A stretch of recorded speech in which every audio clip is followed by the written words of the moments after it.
just a little closer. Yeah, I need to really turn the brightness up on this. Usually it's much brighter. Okay. Alrighty. Good evening, good evening. What's up, all pro wrestling fans out there from all over the world of all shapes and sizes? Welcome to another live edition Pro Wrestling Talk brought to you by Blitzball Champ Gaming. I'm your host, Blitzball Champ Jason Ingram. It is Wednesday, July 24th of 2024. Hope everybody's week has been good. Hope everybody's doing well. I know little by little it's inching closer and closer to the end of July. August arrives next week. So hope everybody has been enjoying their summer, staying cool, staying hydrated. Shout out to those that are traveling, that may be on vacations. I pray that y'all continue to have safe travels and enjoy yourselves. And yeah, good stuff, good stuff. So I wanted to get on here and I really wanted to dive into some juicy World Wonder Ring Stardom goodness, because quite a lot has happened and we got a lot coming up this weekend. Got some major events, major pay-per-views this upcoming weekend. 2, to be specific. And I am also going to be at GalaxyCon from Thursday to Sunday. So I'm going to be very occupied. But I'm hoping to get around to enjoying and watching both of these pay-per-views. I've already ordered them, so I'm good and ready. But going to give my previews for both Stardom Sapporo Wonder Rendezvous and Stardom Sapporo World Rendezvous, which will be this weekend. We got shows on Saturday and Sunday. So July 27th and the 28th. At the same venue, the Hokkaido Chateau Kingdom Sapporo venue. And we got quite a lot to check out with both of these shows. And there's quite a good bit that has happened leading up to these shows. Yeah, we're gonna talk about them. We're gonna talk about them. First up, I want to give a shout out and a congratulations to both Rina and Azusa Inaba, who just recently became the new Blood Tag Team Champions. They were able to dethrone the previous champions of Wingori, which were Hanan and Iida of Stars. So, as of right now, Rina of Oedo Tai is a double champion. She has both the Future of Stardom Championship and one half of the New Blood Tag Team Championships. And I believe that this is Azusa Inaba's very first championship in her career. It's kind of interesting. She's she is a JTO wrestler, and yet her first championship is not a JTO championship. Isn't that interesting? This is so interesting. It's crazy. It's wild. But yeah, her first championship is a Stardom championship, not a Just Tap Out championship. Yeah, weird. But, hey, it is what it is. Can't say that I'm a little surprised that that went down. But, it's interesting. With the recent number of appearances that Azusa, as a matter of fact, the last four appearances she's had on Stardom, she has teamed up with Rina or just have teamed up with Oedo Tai in general.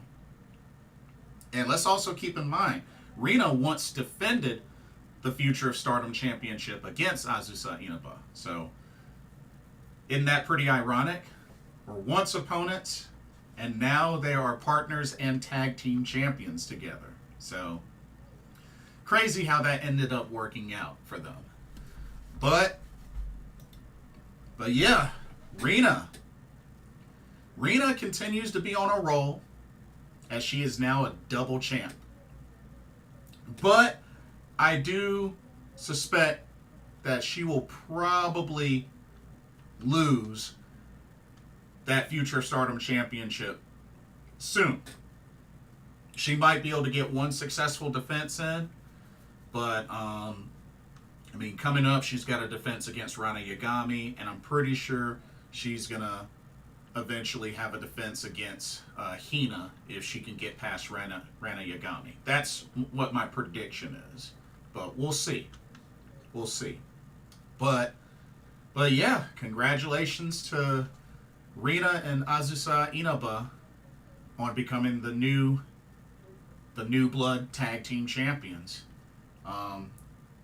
Azusa's first career championship. So we'll see how it goes.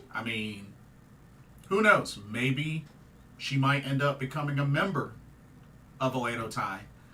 I doubt it, but it's possible. After all, you look at when Starlight Kid and Karma were the inaugural New Blood Tag Champs. Karma wasn't a member of Oedo Tai, but, she participated with Starlight Kid, who was in Oedo Tai, every chance, pretty much consistently. So, it could be another partnership like that with Azusa Inaba and Rina. But, you never know. We'll see.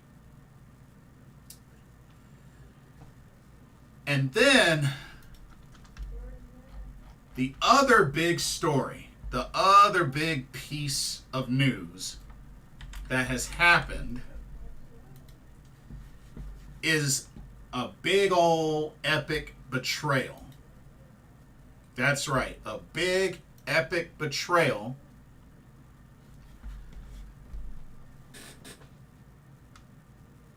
As God's Eye, who were the Goddess of Stardom tag champions of Shuri and Konami, attempted to defend the titles against the team of Momo Watanabe and Tekla. And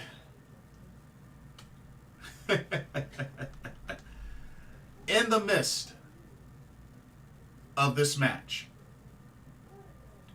when it looked like Konami was going to hit Shuri with a chair, she threw it aside, kicked the crap out of Momo Watanabe, dropping her, picked up and embraced Shuri, they hugged, and then all of a sudden, switch flipped, Konami German suplexes Shuri, which leads to Oedo Tai taking advantage, just flat out destroying Shuri, and Momo Watanabe and Tekla become the new Goddess of Stardom champions.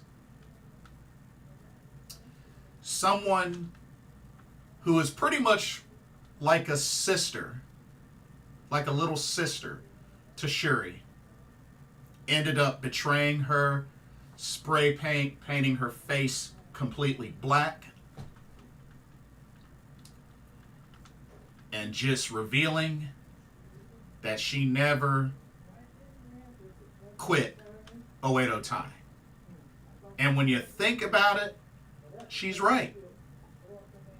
She never did officially leave Oedo Tai. I mean, she stepped away, she took a hiatus, and one second.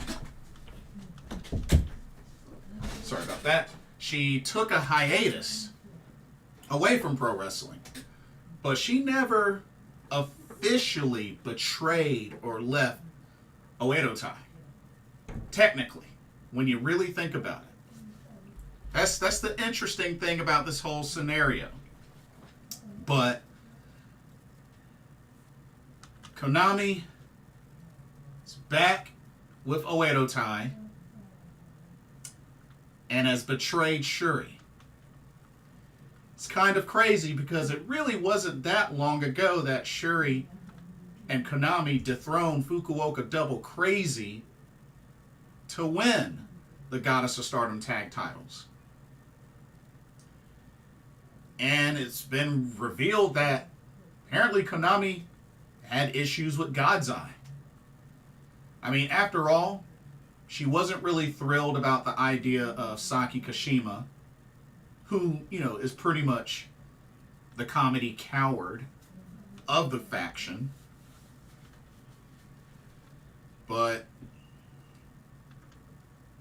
yeah, God's Eye doesn't look too good right now. And what makes matters worse is, Ami Sourei, she's out with a torn ACL and meniscus. She had successful surgery, but Ami Sourei is going to miss significant time. I think they said at least like a year, maybe a little bit under a year or a little bit over a year. But Ami Sourei is going to be out for a while, a good long while. Because,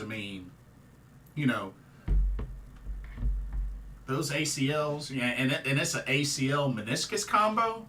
Yeah, she's going to be out for a long while. And it's just such a bummer for God's Eye because when you think about it, that's two of their strongest members in Konami and Ami Sourei gone. Ami Sourei, is going to be gone for now recovering, and Konami, is back in Oedo Tai. Now, I understand that Hina and Lady C have joined God's Eye, but let's keep it real, y'all. Lady C and Hina aren't exactly heavy hitters. You know what I mean? They're not heavy hitters. Neither of them have yet to win a title. And right now, you look at God's Eye right now, it's just Shuri. You got Rana Yagami, who's a rookie. You got Saki Kashima, while she's been, champion before, especially high-speed champion, she's still a comedy coward. You now have Hina and Lady C, which, like I said, they're not exactly heavy hitters. And you have Nanami, which, you rarely even see her. And you have Tomoka Inaba, which, she's reappeared here and there, but I don't really know how significant her use will be in Stardom.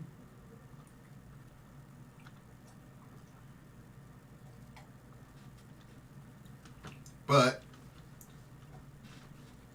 overall, God's Eye took a major loss. Two major losses when you think about it. And losing Konami and Ami Sourei. And heck, you can even go back as far as Mirai. Losing her was a big loss as well, now that she's with Marigold. So, God's Eye has suffered significant damage in ranks and morale. But, yeah, just my whole thing was, what was so shocking to me And you know, I was kind of heartbroken because I've always enjoyed Konami and Shuri, you know, as sisters. And, you know, I've met them both while they were in Philly. And, you know, I got a chance to see them tag together. But, you know, it's just heartbreaking because, you know, they're like sisters. You know what I mean? And I felt like Konami was pretty much someone that Shuri could trust the most overall. But here we are. Here we are. Konami back with Oedo Tai, which she has never officially left or betrayed them. So here we are now. Here we are now with this weekend coming up, 2 big major pay-per-views in Sapporo. And yeah, that's what we're going to lead into. So, starting off with Stardom Sapporo Wonder Rendezvous, which, like I said, this will take place, both of these pay-per-views will take place at the Hokkaido Chateau Kingdom Sapporo. But let's go ahead and let's dive into this preview. Starting with this first show. I should have all the graphics now, so we are going to go ahead and dive right in with this preview. Y'all ready? Let's do this. All right. Starting off, we got ourselves a tag team match. We have the team of rookie Rian teaming up with Xena from EXV. And they will be taking on the newest members of God's Eye, and Hina and Lady C. Which, I mean, they both were previously together in Queen's Quest. But now they are together in God's Eye.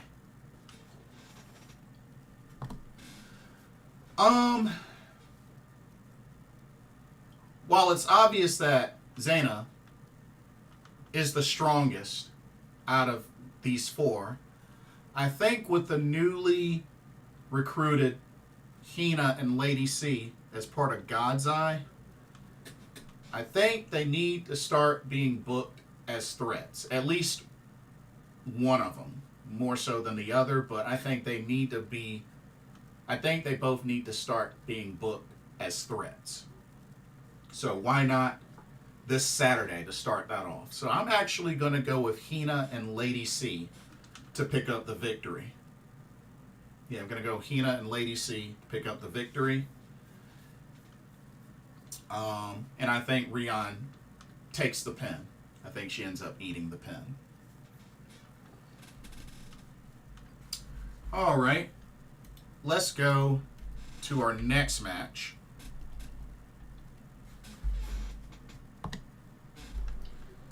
All right. Next up, we got ourselves a singles match. We got Saki Kashima from God's Eye taking on rookie Aya Sakura from Cosmic Angels. This should be a nice little test for Aya Sakura. I mean, especially the opportunity to get Saki Kashima one-on-one. I mean, she can't be a coward in this match. But I think this will be a good test for Aya Sakura. And, you know, I could see her putting up a good fight against Saki Kashima. But I'm going to have to give the victory to Saki Kashima. I think she eventually puts her away with the Kishi Kaisei. Although it would be nice if she busted out My Emblem again. It's been a while since she's done that. But, yeah, got to go with Saki Kashima to pick up the victory. Alrighty. Let's go on to the next match.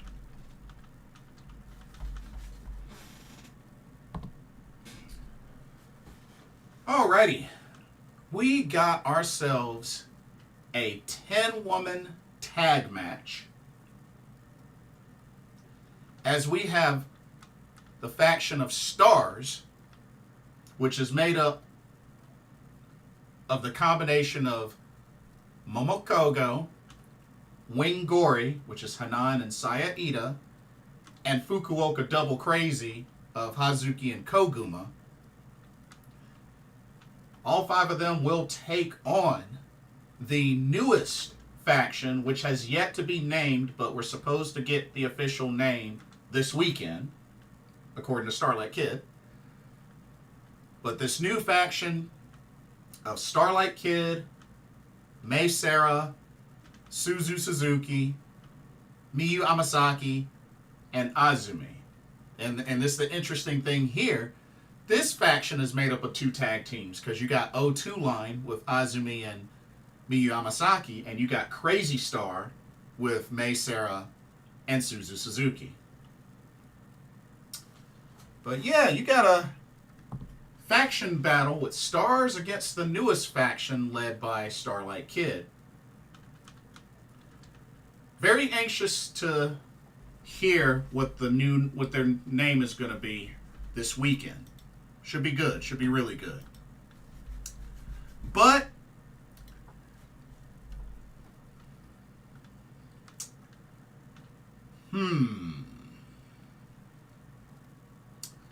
it's going to be tough. I think it's going to be a tough showdown. I think it's going to be pretty chaotic. I mean, you got two strong factions here. I mean, both have established tag teams in their factions.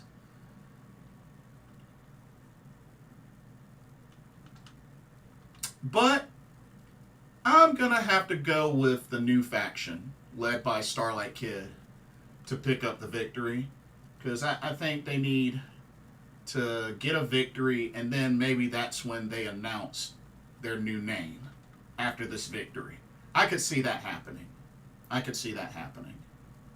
But I'm going to give the new faction with Starlight Kid, Miyu Amasaki, Azumi, Seira, Suzu Suzuki to pick up the victory. But should be a great match. Alrighty. Let's move on to the next match. Let's see.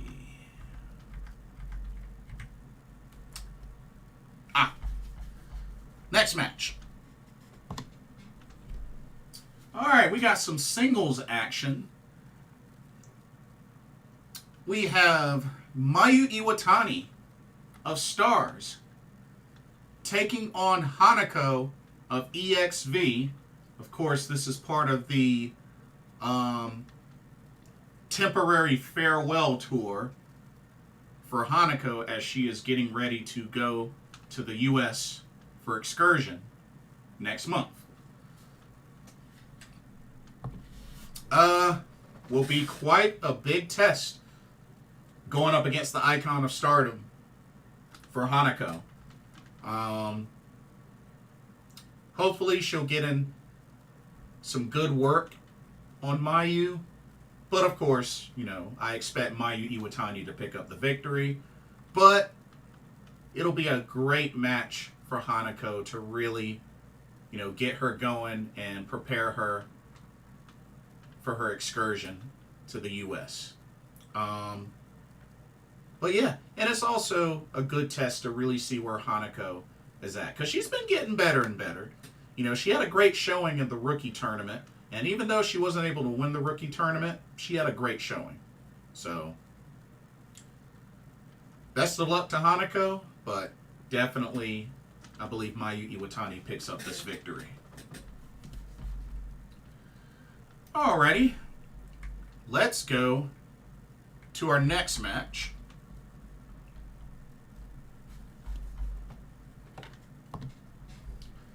Alright, more singles action. As we have an N faction battle here.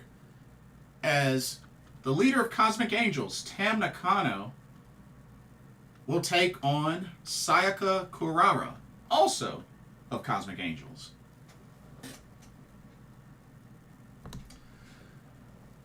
A great test for Sayaka Kurara. She's definitely been improving as well. And, you know, her going up against her leader in Nakano will be interesting to see how far she's come up to this point. Should be a good test for her. But, of course, picking Nakano to pick up the victory. But should be an enjoyable match. It'll be good to see how far Sayaka Kurara have come. But yeah, should be good. Should be really good. Alrighty.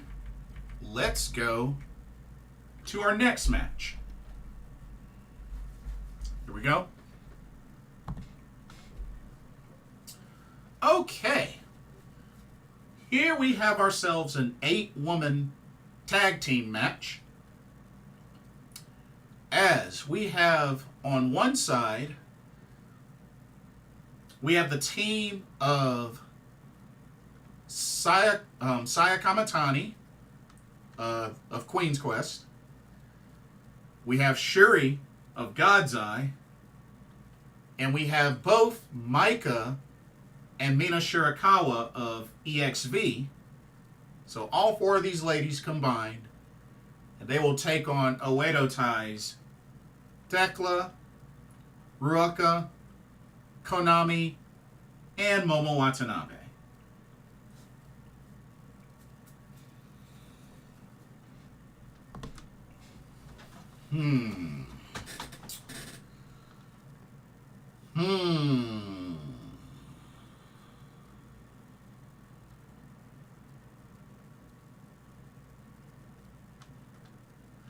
This one's kind of tough, because with this being the first show, because we gotta remember the second show we got a singles match between Shuri and Konami.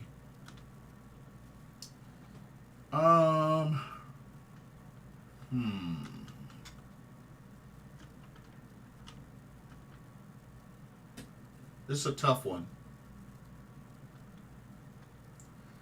Part of me could see Oedo Tai win and either Sayaka Kamitani or Mina Shirakawa eats the pin.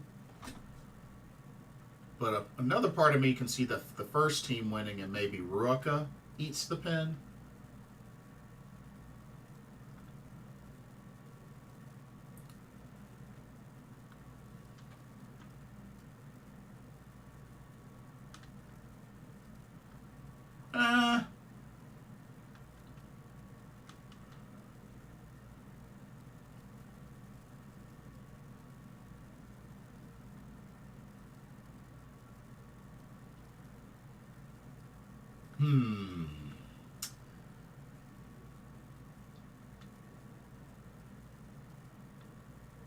You know what? I'm going to go Oedo Tai to pick up the victory. Yeah, I'm going to go Oedo Tai. I could be wrong, but I think with what's been going on, I think they got great momentum. I'm going to go Oedo Tai for this match. But should be good, should be intense. All right, let's go to our next match. This is a big one. Okay. We got ourselves the 5-Star Grand Prix Red Stars A Qualifier Finals. So the winner of this match will qualify for the Red Stars A block of the 5-Star Grand Prix. Your matchup, you got the Pineapple Girl of Cosmic Angels, Yuna Mizumori, taking on EXV's Waka Tsukiyama.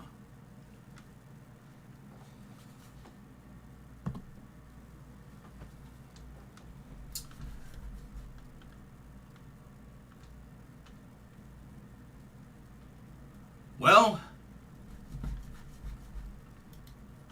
This is a big opportunity for both of these ladies. For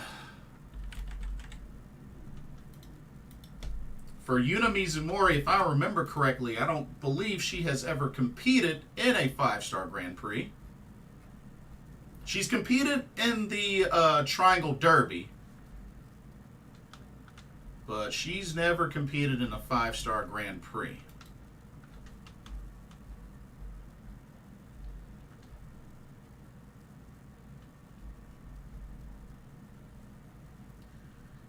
And Waka, she's had the chance to qualify for a 5-star Grand Prix,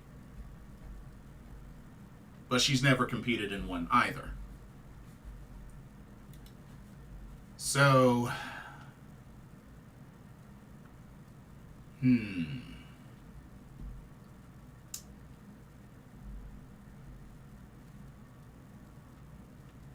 Now, Waka was able to defeat Sayaka Kurara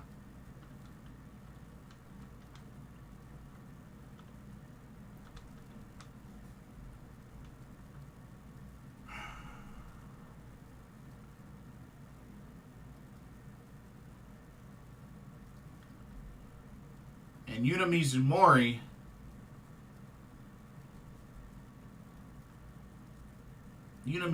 I believe, defeated I think it was Aya Sakura, if I remember correctly. But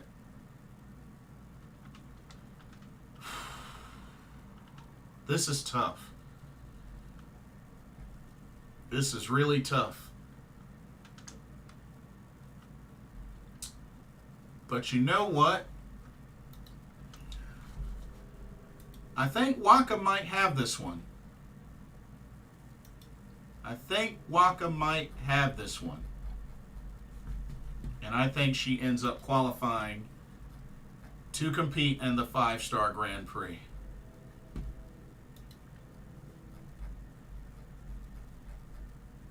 Yeah. And don't get me wrong, she might end up having a terrible record in the 5-star Grand Prix when it's all said and done.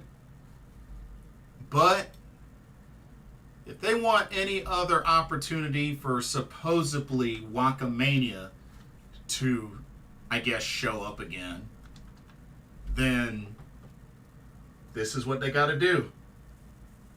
I think they got to put her in the 5-star Grand Prix. So you know what? I'm going to say Waka Tsukiyama defeats Yuna Mizumori and secures her spot in the 5-star Grand Prix for the Red Stars A. Yep, I think she's going to get her first 5-star Grand Prix tournament under her belt. So, picking Waka Tsukiyama to qualify. Okay. Now, let's go into our championship matches. We only have two. So, here we go. First up, we have the Future of Stardom Championship on the line. As the champion, Rina of Oedo Tai will defend against Rana Yagami of God's Eye.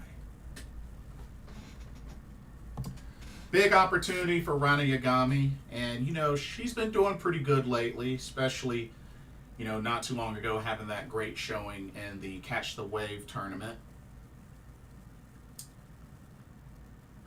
I'll say this, I think Rina still retains the Future Stardom Championship with this one, but I think after this, I think Hina will be the next to challenge, and I think she ends up dethroning Rina.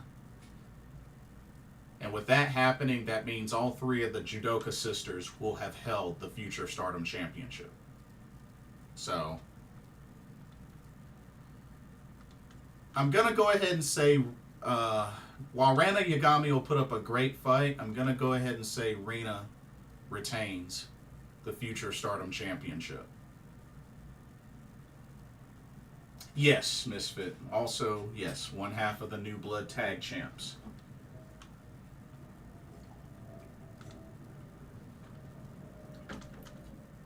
But I will say, one thing I will say about Rina's title defenses is that they've all been pretty dang on solid. They've been pretty solid defenses. So I really think she has had a great run. I mean, I know Hanan had a phenomenal run with this title, but Rina has definitely showed that she's been a great champion. She's held the title for 440 days, and she's been a great champion. She's had one time limit draw, which of course was against Nanami, but still. I have to say, out of all of her defenses, the one that I really enjoyed the most, to be honest, was when she defended against Miran from Diana.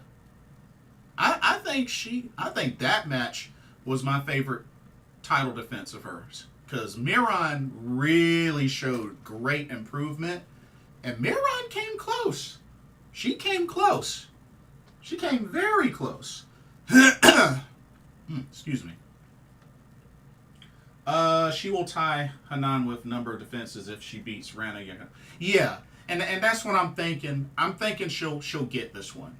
But I expect Rana Yagami to put up a great fight. But Rina has been a great champion, for sure. She's been a really great champion. I just find it ironic that one of those defenses was against Azusa Inaba, and now all of a sudden they're both tag champions together. Funny how that ended up working out. But yeah, gonna stick with Rina for the successful defense. All right, and then our main event of Stardom Sapporo Wonder Rendezvous.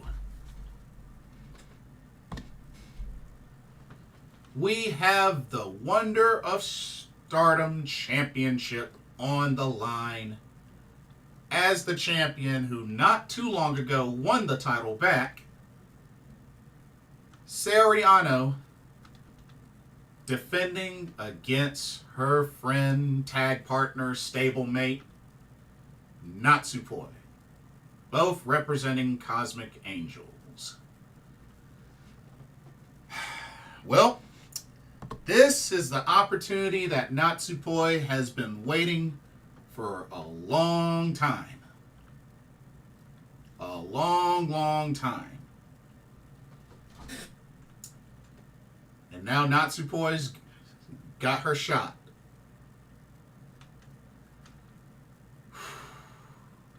Do they pull the trigger and put the title on Natsupoi? Whew.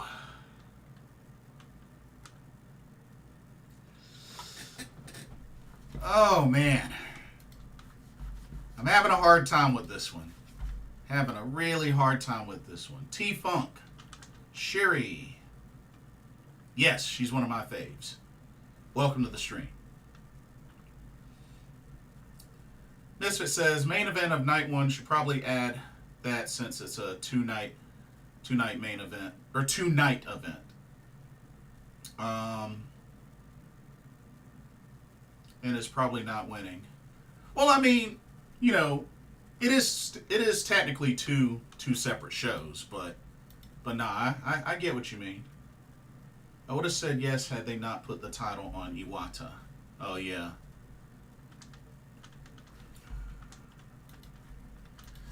Now that I think about it, let me see. What was the last singles match Natsupoi won? I'm very curious.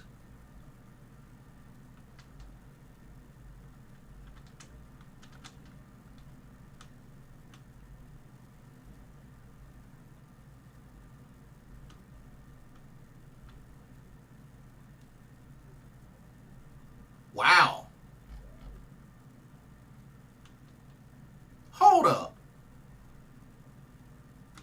am I reading this right? Natsupoi hasn't had a singles win this whole year? Wow. Wow. She has yet to have a singles victory this year, y'all.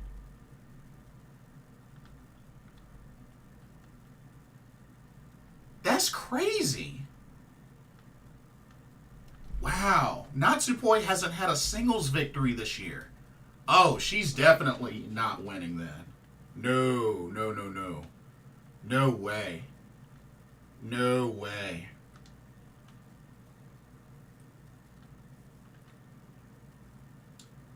Yeah. No way. No way she's winning. Nah. From not having a singles victory since last year, which, yeah, Misfit actually said it. Yeah, 5-star against Tam. That was her last singles victory. And, you know, 5-star, that was the middle of last year. Dang. We're going to find out the name of... Yeah. I'm predicting, Misfit, that after the Starlight Kids faction picks up a victory in this first show, I think that's probably when they're going to reveal the name. Right after that victory. That's what I'm predicting. But, yeah. But dang, Stardom, y'all gotta start racking up some singles victories for Natsupoi. Ain't no way she's worthy of being white belt champ. Nah. That's not gonna look right. For her to just out of nowhere and win the white belt? Nah, that ain't no. No.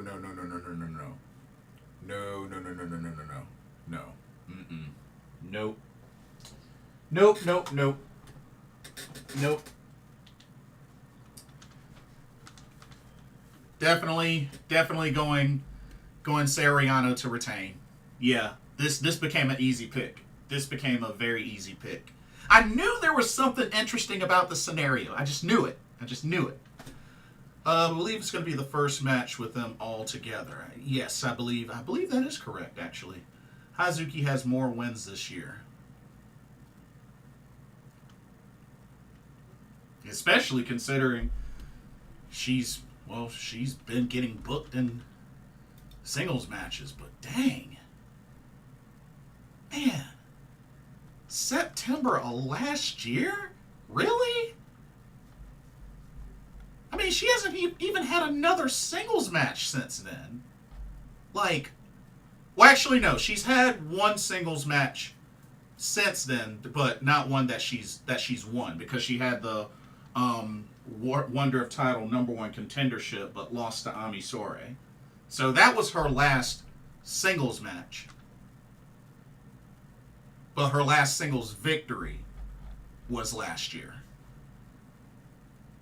But man, dang, she's only been booked in one singles match this year. That's crazy. That is freaking crazy.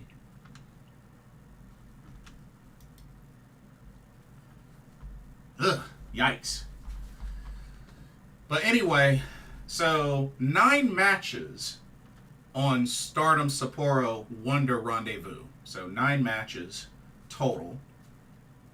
And like I said, 2 title matches, and you got the Red Stars A qualifier finals.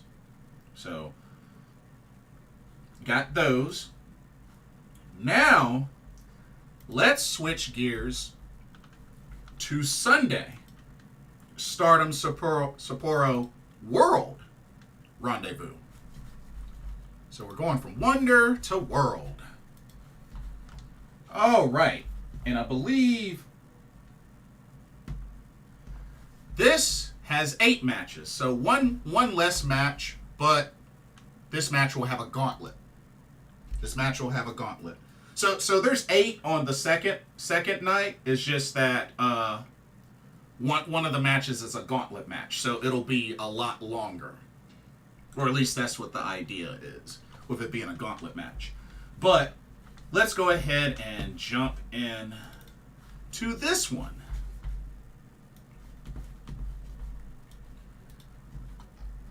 All right. First up, what do we got? How about a fatal four-way? Alrighty. We got Yuna Mizumori from Cosmic Angels versus Momo Kohgo of Stars versus Ruka of Oedo Tai versus Rian unaffiliated.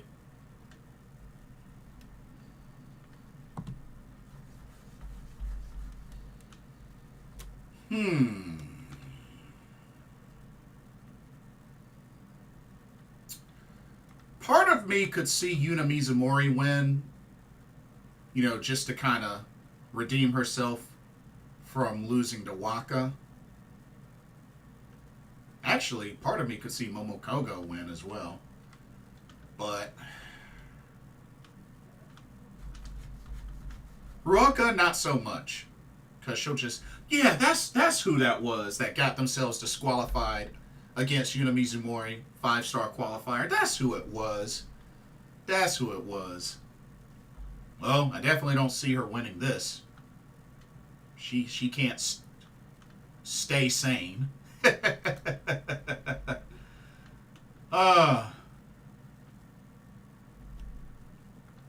Stardom decided to pull WrestleMania with Rendezvous. Now, is there stakes for this four-way or is it just a four-way? Just a regular four-way. Just regular four-way.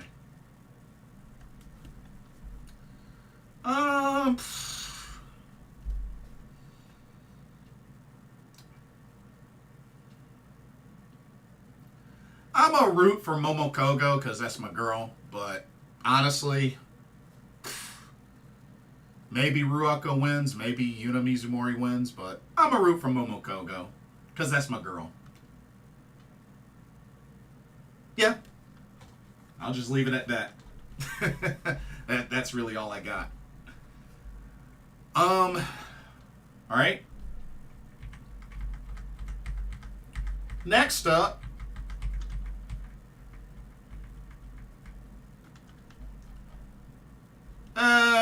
might as well get this one out of the way. Alrighty. We got ourselves a big old gauntlet match. So you have 5 trios teams for this gauntlet match. Let's see. Team number 1 representing God's Eye, Hina, Saki Kashima, Rana Yagami. Team number 2, EXV, Waka Tsukiyama, Mina Shirakawa, Xena. Now, I'm just only going down the line. I have no idea the order of when they're going to appear. Team number 3, the new faction, Suzu, Suzuki, Starlight Kid, Azumi. Team number 4, we got Oedo Tai, Dekla, Momo Watanabe, Rina. And we got team number 5 of Stars, which I believe this is Classmates, according to, I think this is Classmates from the Triangle Derby, but Koguma, Hazuki, and Iida.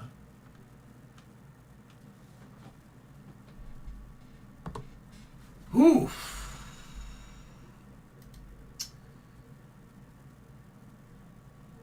Gauntlet matches. Ugh. Whew. Rian is just there for a shot factor. Hey, I don't mind. The winner of this gauntlet should get a shot at the artist titles. Hey, I wouldn't be against that. I would not be against that at all. I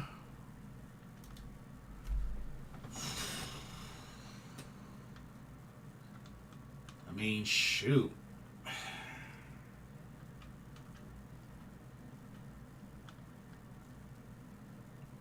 Well, I definitely don't see God's Eye winning this gauntlet.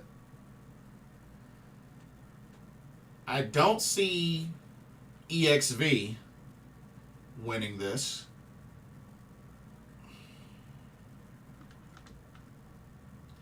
To be honest, I think it's going to either be Oedo Tai or the new faction that wins this gauntlet, I think. Who knows? Maybe Oedo Tai or the new faction will be the last team to enter, so it will be the freshest. But I don't know. I could see either the new faction or Oedo Tai winning. I mean, the current artist champs are EXV, Maika, Xena, Mina, Shirakawa.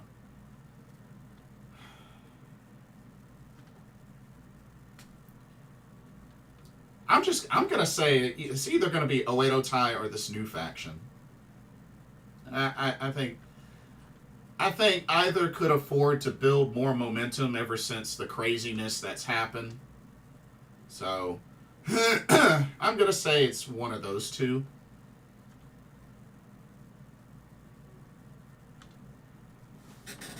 But should be interesting. Misfit says originally the shows were supposed to be the Goddess and New Blood tag title matches, but we know it was changed. Give it to the crazy kids. So you're picking the new faction? Yeah, you're probably right. Yeah, you're probably right. I could see it. I could definitely see it.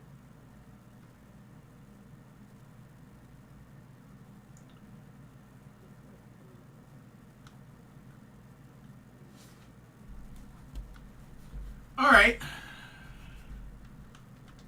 Let's keep it going. Next match.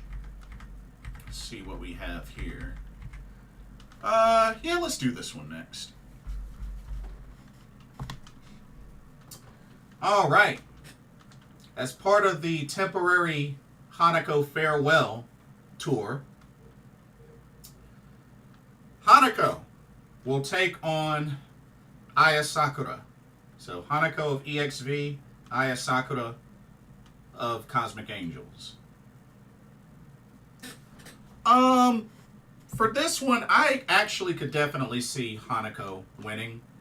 You know, because I feel like this is an opportunity to give her at least one more win before she goes on excursion. And I think this might actually be her last match before she goes on excursion. I think.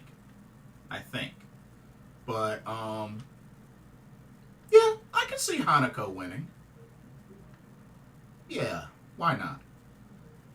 I can see HANAKO winning. Totally.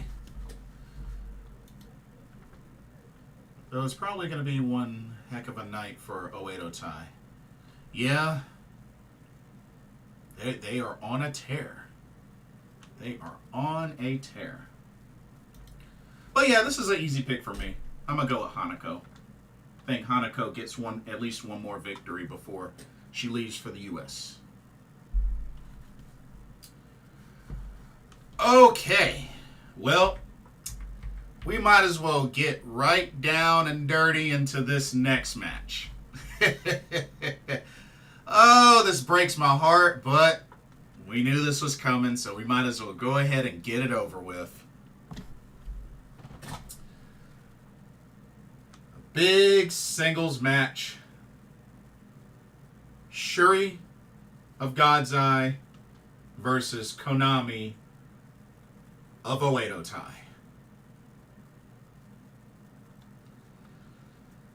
Whew.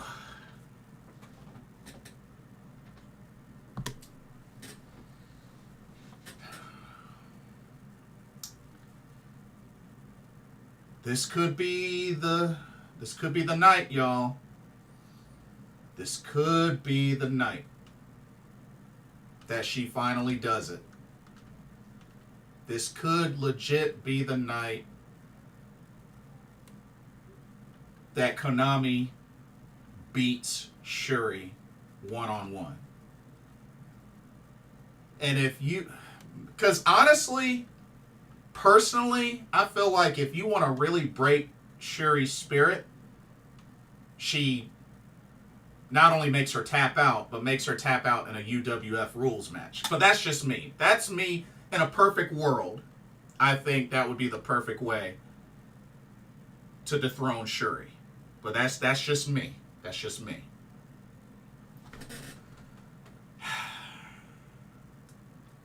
But you know Shuri is gonna really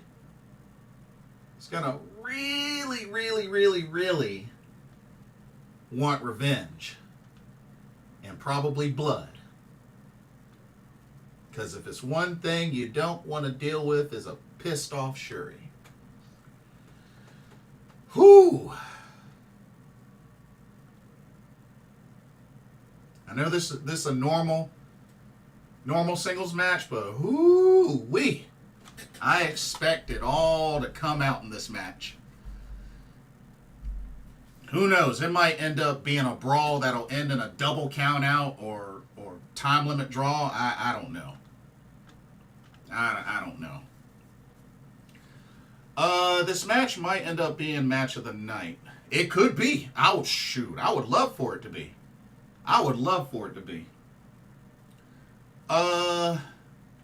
Konami is the first person to leave a faction for another faction and go back to said faction. See, here's the thing that's confusing about that. Did she ever really officially leave Oedo Tai? That's the thing. She went on hiatus in general. So, I mean, it's not like she ever betrayed anybody in Oedo Tai. So it's kind of tricky. It's too many technicalities with that. It's way too many technicalities.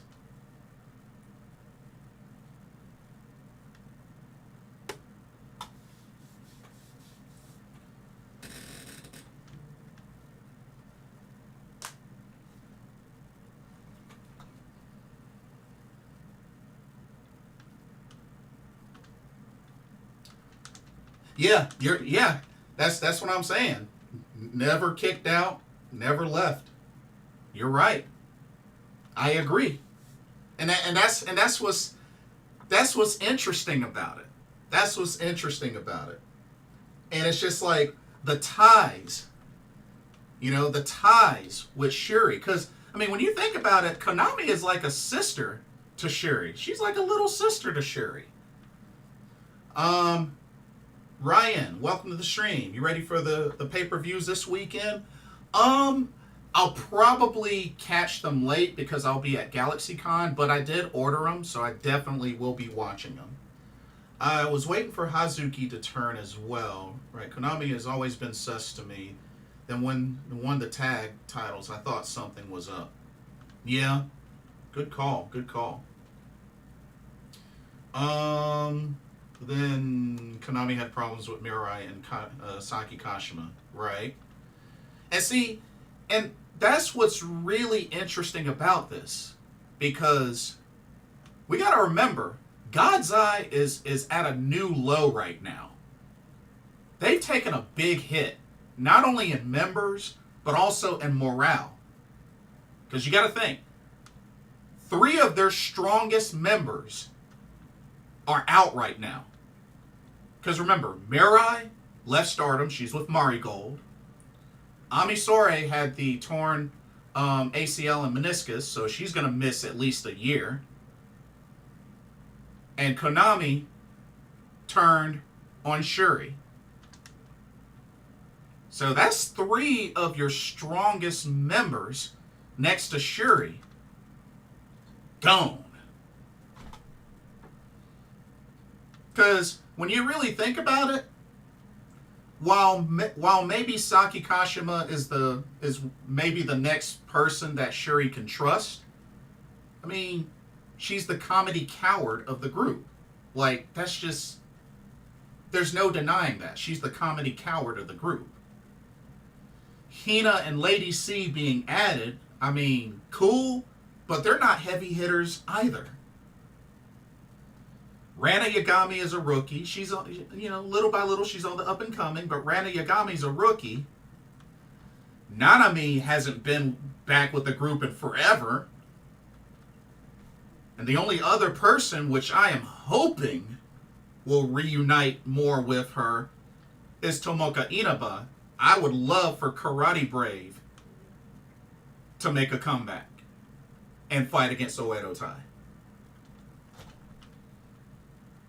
Because if you ask me, I think Tomoka Inaba might be their next strongest member of God's Eye right now. Hazuki is pissed at Konami, so fantasy booking. Konami beats Seira for the white belt, and Hazuki wins the title from Konami. Interesting. Ryan says, then add Tekla and Starlight Kid stuff. Can't believe I'm rooting for Cosmic Angels and all of this. Hey, no shame in that. No shame in that at all.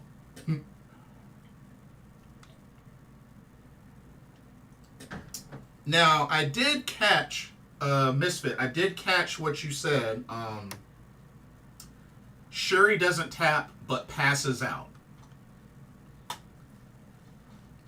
Well,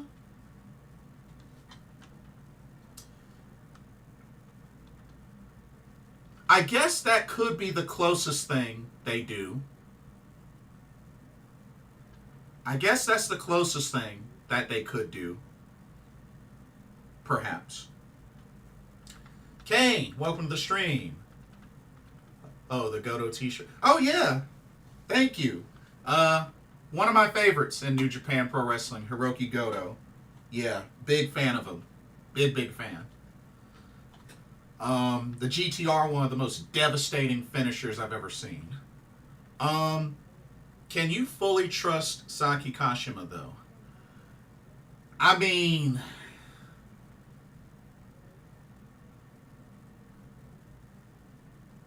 with the amount of fear that Shuri strikes into her,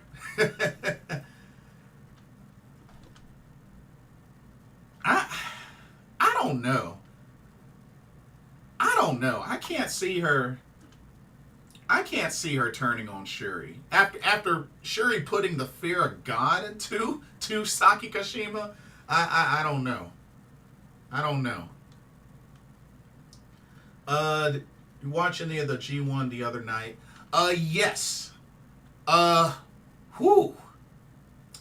I would have never thought, Ryan, I would have never thought that Yuya or Mora would be doing as good as he's doing right now. Like, it is crazy how good he's doing right now. Takeshita, not surprised. Evil, a little surprised. But Yuya Uemura right now has really shocked me so far in the G1. Depending on where Konami and Shuri are at the 5-star, Shuri can get her revenge in that. Kashima will hide behind her new bodyguard, Lady C. Hide behind Lady... Well, I mean, she is bigger than Shuri, so I guess there's that. But I really hope that with Hina and Lady C and God's Eye, they need to start building them as threats. They've been around way too long for them to still keep jobbing. They need to start growing as threats. It's been long enough. It's been long enough. Kane says, I'm curious to know who want more to make the 5-star Grand Prix, Miyu or Lady C. Personally, I want Miyu, but I love Lady C too. It's going to be tough. It's going to be really tough. But you know what?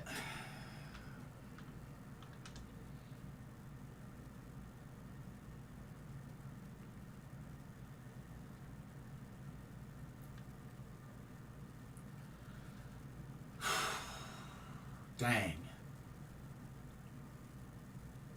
To be honest, y'all, this might be the match Konami does it. I'm going to take a big, ginormous gamble. I'm going to say Konami beats Shuri. And if you want to really make the whole venue explode, you have Konami submit Shuri. We're talking about somebody that has never tapped out. Ever. Not even in her MMA career. Y'all realize how huge this would be? How Godzilla size, how volcanic this would be if Konami submits Shuri.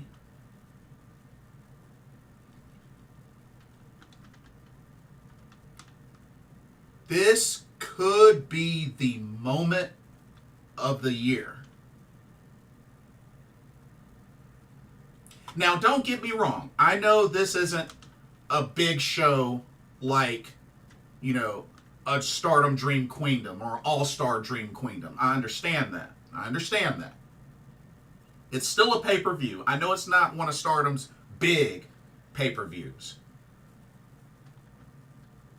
But still, I honestly have a feeling that Konami's going to do it.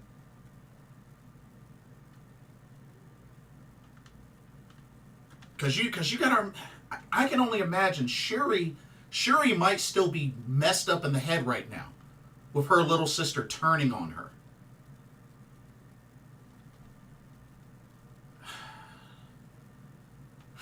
Because, I mean, they both have ties to Jiri.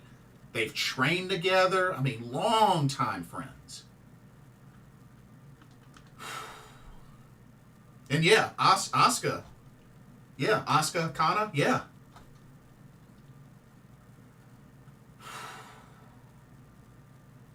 And Rian, I agree. Lady C needs to be pushed more seriously. I could not agree with you more. Yuya Uemura is a dog. I don't mind him. Yota Tsuji, Zack Sabre Jr., Shota winning. Yeah. Also good names as well. You know what? Bump it. Konami beat Shuri. I'm going to go out on a limb. This is a big gamble. I'm going to go out on a limb and Konami does the unthinkable and not only beat Shuri, but submit Shuri. If I'm wrong, I'm cool with it. But I'm going to tell you right now, if she does it, moment of the year. By default. Hands down. Hands down. Will be moment of the year. In pro wrestling.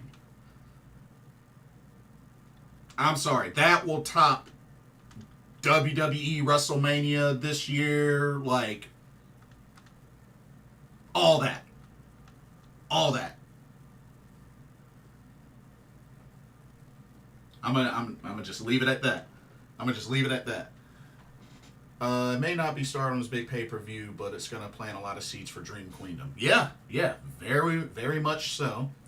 Brian says, I'm guessing a double countout or a referee stoppage. That's another thing that could happen, especially a double countout and these two just brawl, just nonstop.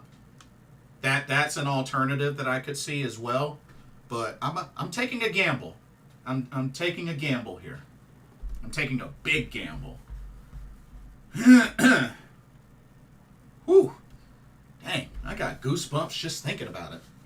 Y'all got me messed up in here. Whew. Shake it off. Shake it off. Shake it off.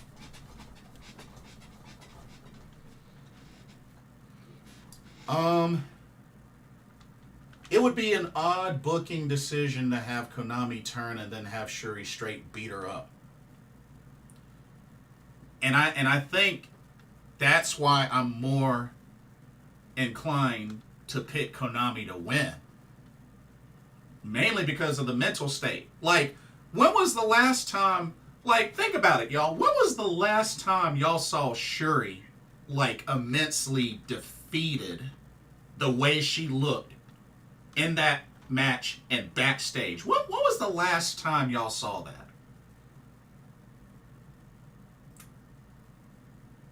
Because that doesn't even compare to when she lost the red belt to Julia. Doesn't even compare when she lost in the IWGP Women's Championship title match against Mayu Iwatani. Doesn't even compare. Both nights of Rendezvous will be a bundle on Stage Crowd. That was actually how I purchased it too, was as a bundle. which is cool that they offered a bundle for that. But yeah, I don't think I've ever seen a moment where Shuri just looked immensely defeated and heartbroken, like the way she looked backstage with her stablemates carrying her. Like, whew.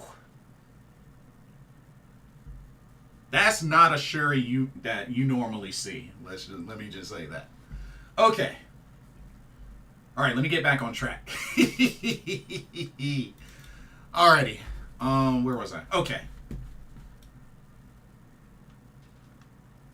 She's got a full balloon Okada with Shuri.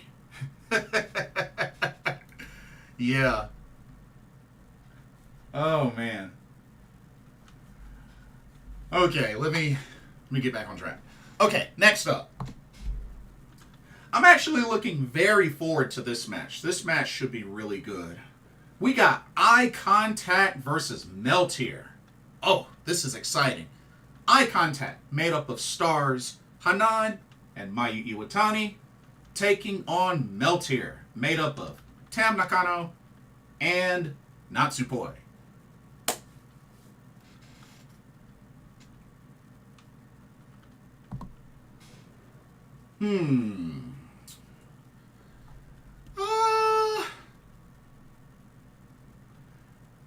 You know what? Because Natsupoi loses the title match, I think she'll redeem herself with Tam Nakano and win this match. So I'm going to go with Meltear to pick up the victory. I think she'll redeem herself, at least in that aspect.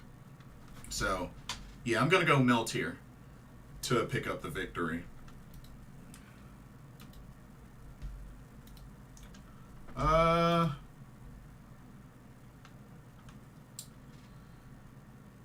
Ryan says, I think Oedo Tai needs to be booked strongly. Now it's just how a Starlight Kid new faction is presented. Yeah, true. True. Good point.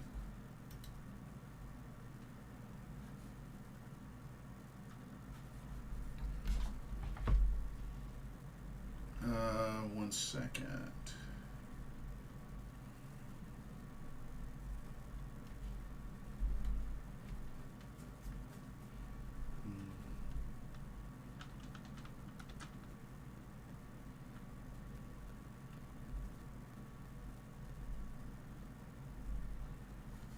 Oh. How much is the bundle in American? It was about 40. I think around $39.99 for me. So about 40. Because I think separately they were I think 28 a piece separately, if I remember.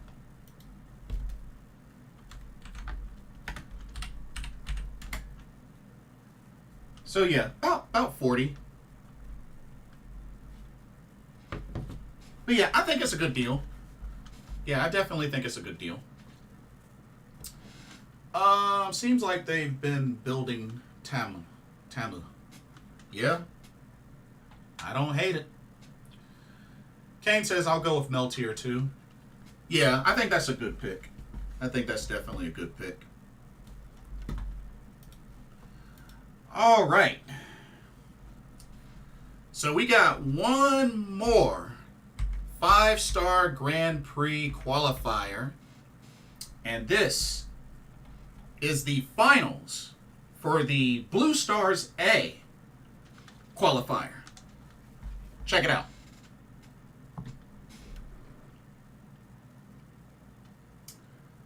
Comes down to this. The winner will land a spot in the Blue Stars A for the 5-star Grand Prix.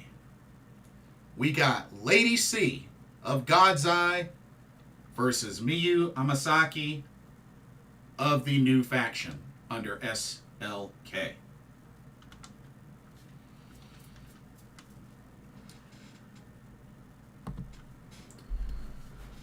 Whew.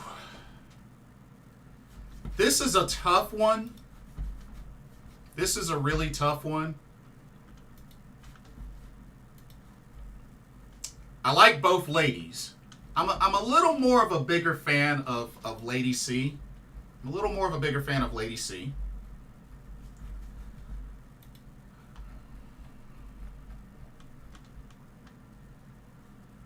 Oh, man.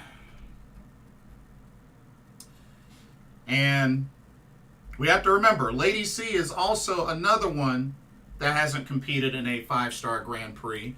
She has competed in a qualifier, but she never successfully qualified. So, very similar situation to the other qualifier match. Same with Miyu Amasaki, same thing. She has never competed in one either. So, to be honest,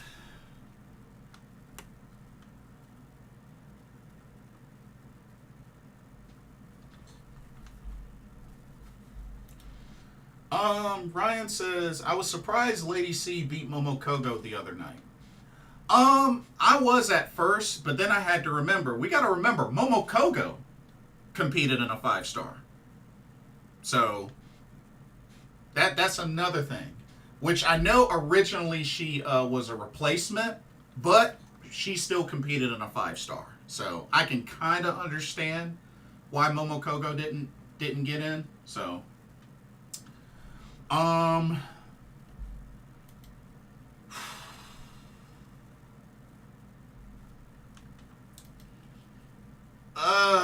man.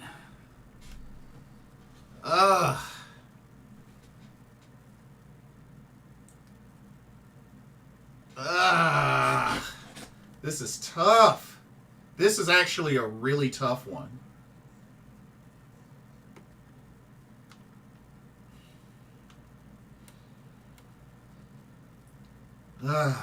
Dang it.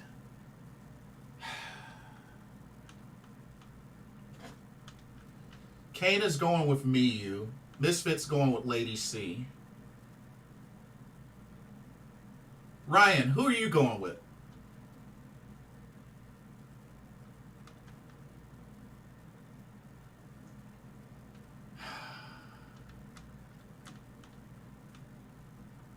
Ryan's going with Miyu. Okay. I could definitely understand both sides. I could definitely understand both sides.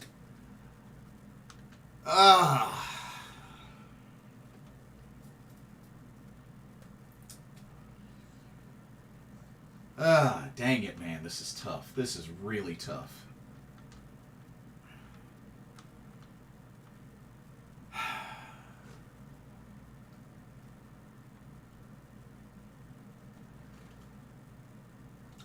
If Lady C is in God's eye, then Lady C needs to win more. I mean, does Miyu not need to win more? And she's in a brand new faction. So I mean, I can see both sides of it. I can see both sides. Oh man. Dang it. And I like both of them. I really like both of them.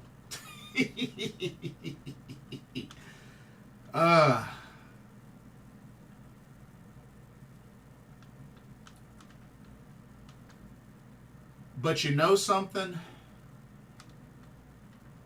I think based on path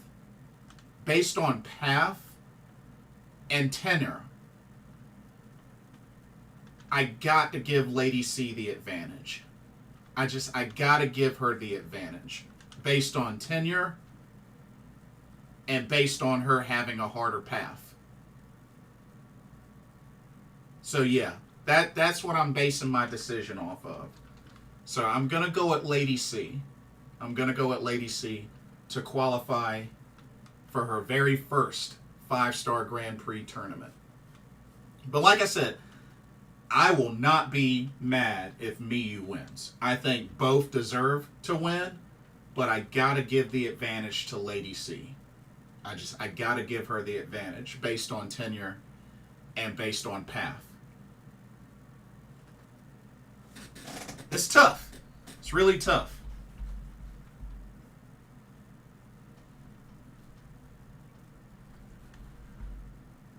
Okay. Y'all ready for some championship matches? Let's get into some championship matches. Ryan says, I hope they reward Lady C as well, but we'll see. We shall see, indeed.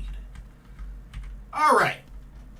Some championship matches. Let's go. We only have two. Only have two championship matches, just like in the first show. Okay. High Speed Championship on the line. As the champion, Sayaka Kamitani of Queen's Quest defends against a former high-speed champion, the bubbly Moonstar of the new Starlight Kid faction, Seira. And yes, Kane, there's still two spots open. Yes, that is true. Still two unannounced spots.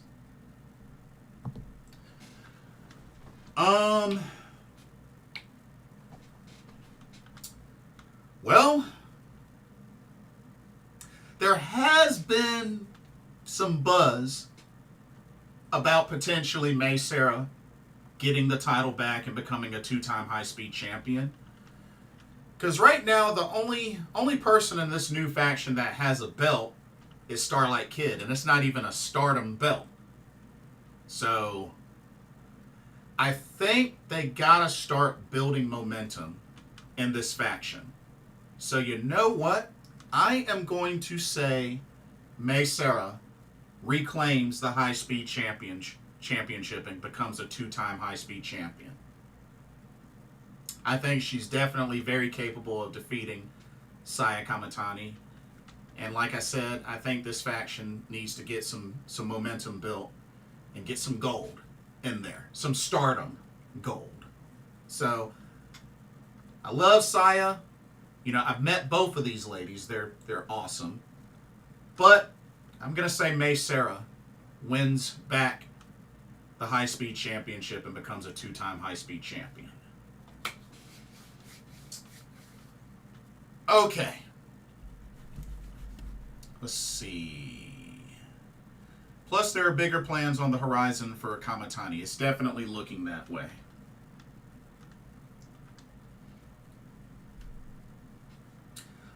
Seems like May here, High Speedo, never felt right on Saya. I mean, Saya is a high flyer. So, I mean, is she kind of tall for the high speed style? Sure. But she is a high flyer. So, I definitely find her a lot more high speed than I do Saki Kashima, but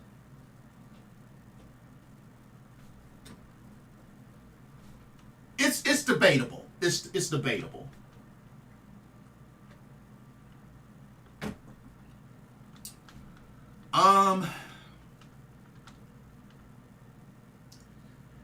Kane says, I think Seira will win and Saya will go for something bigger. Yeah. I think that's what they got brewing. I definitely think that's what they got brewing. Alrighty. The main event of Stardom Sapporo World Rendezvous. Bam.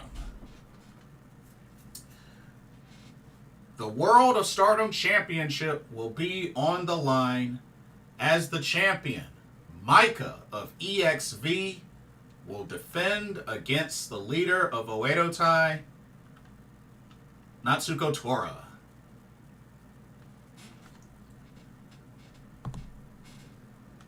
Well, this is it, ladies and gentlemen.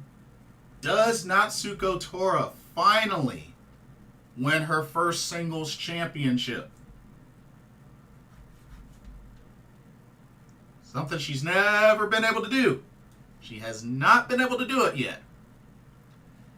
Does Natsuko Tora finally do it? Oh man, and you know, There's that whole idea of strike while the iron is hot. And right now, Oedo Tai is hot. They are hot.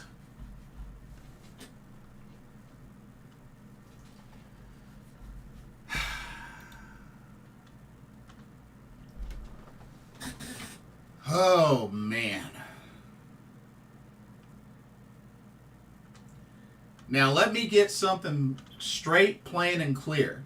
I have never been a fan of Natsuko Tora as a leader of Oedo Tai. I do not like her as the leader of Oedo Tai. I don't think she has been that good of a leader. But... ugh.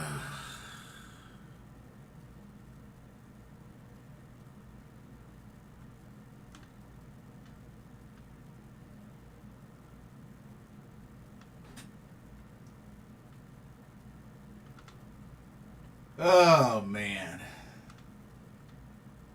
I really, really hate to say this. I even hate the idea of being on board with this. But I got a bad, nasty feeling that Natsuko Tora is going to become the new World of Stardom champion.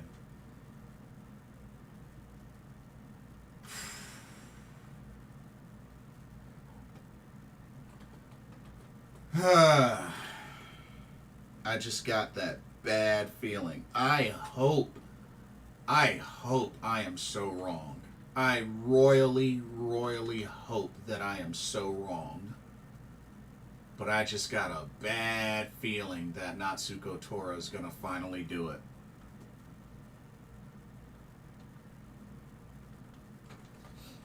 Oh, man. Saki Kashima is a slow speedo champion. Nice one. Misfit says, the people won't like this, but Natsuko Tora is winning the red belt, and it makes sense for the story. Yeah. Hate to admit it, but yeah. Kane says, I love Maika so much, but Natsuko winning the belt here makes sense. I admit that. Ryan says, I'm never betting against Empress Maika. Uh-oh, I like the confidence. Misfit says, the way I predicted how things are going to play on Twitter, everything is lining up the exact way I've been predicting since conversion. If they weren't telling a story with Saya, Momo, Tora, I would have said Maika retains. Fair. I just really hope that Natsuko Tora won't be a boring champion. Because I'm sorry, just the idea of her holding the red belt, just, ugh.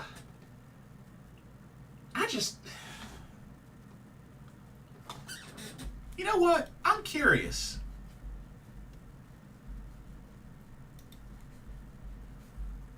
I mean, how often does Natsuko Tora even have singles matches?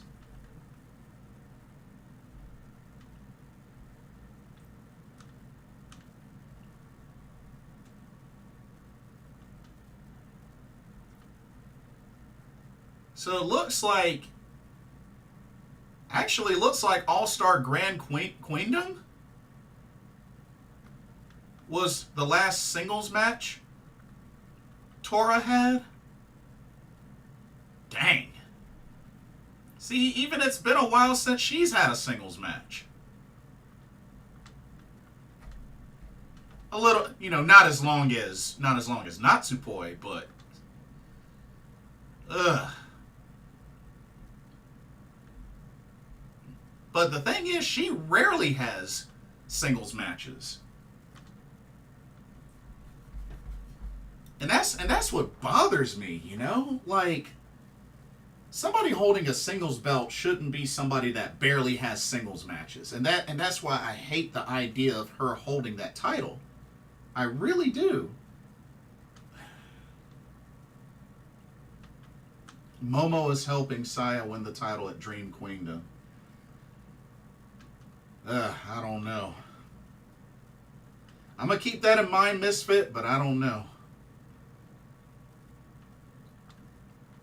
Ryan says, right, if Tora was booked better, maybe, but they want Oedo Tai to get heat. Yeah, that is true.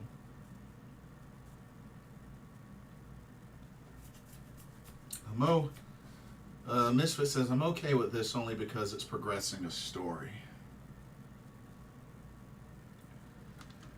I mean, is it progressing a story? Absolutely. But along with the fact that it's including the top title of the company, it's just,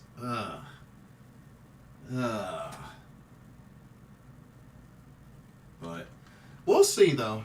We'll see. Definitely a lot has been brewing with Oedo Tai, with Queen's Quest, with this new faction. There's been a lot brewing, for sure.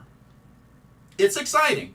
It is exciting. I will say that. It's very exciting. Kane says, Kane's going with Maika. He's going with Maika. Even if I had a bad feeling about this, he is going with Maika. Hey, there you go. I like the confidence, though. I do like the confidence.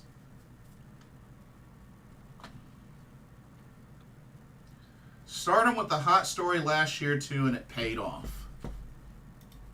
Yeah. And I understand there's a lot of folks disappointed with a lot of the stuff Stardom has done, you know, just with a lot of the drama and such. But, I mean,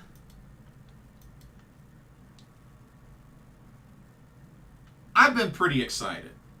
And, you know, a part of that, yes, I'm a little biased because I went to my first Stardom show in Philly. So part of me is biased because I had such a blast. But, I'm keeping an open mind, though.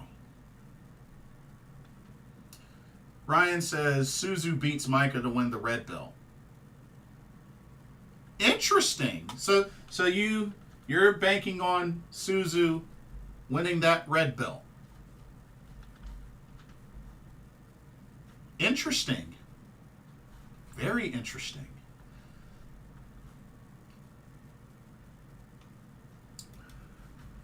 But aside from everything that's going on, y'all know what I really need? Y'all know what I really need? I'm going to show y'all what I really need. With all this craziness with Shuri and Konami and Oedo Tai and God's Eye and all this hoopla, y'all know what I really need? This right here. This right here is what I really need right now. This is what I need. I need Karate Brave. Everything else can happen, sure. This is what I need right now. This is what I need. You know what? I'm gonna just leave it on the screen for a while. I'm gonna keep talking. I'm gonna leave it on the screen for a while. This is what I need. This is what I need. That's what I need. Yep. Shuri, Tomoka Inaba, Karate Brave. This is what I need right now. With all the mess, with being heartbroken over the Konami betrayal, this is what I need right now. I tell you what I need, what I really, really need. It's right in front of me.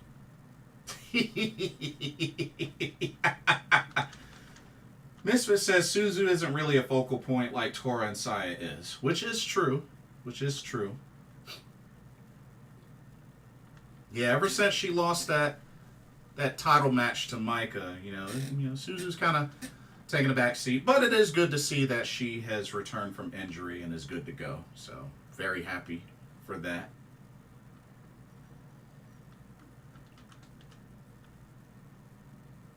But this is what I need. I need Karate Brave. This is what I need. It's Karate Brave in front of me. The best tag team that can be.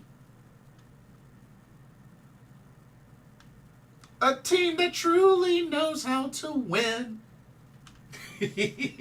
Oh man, I'm butchering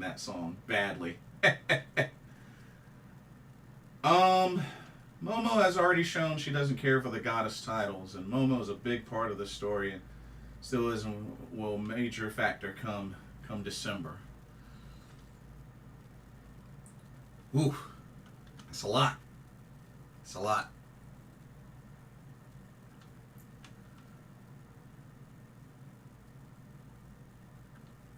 But hey, there is a thing called long-term booking, long-term storyline. So, you know, you can definitely see it. But this is what I need right now.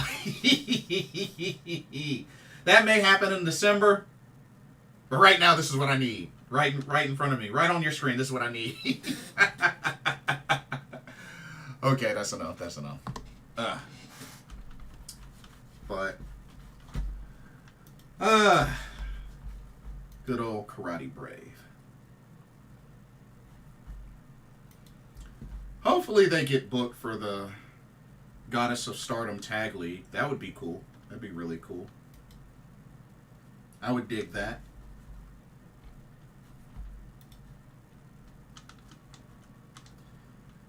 And I'm sure Konami's going to go back to rocking the black and purple gear. And, you know, changing her eye color again. You know, probably see that happening. To me, they will rebuild Queen's Quest from the ground up, and that was her way dismantling QQ as it was. Which is still kind of a weird way of doing it, in my opinion. But, I mean, I guess at this point is whatever gets the job done.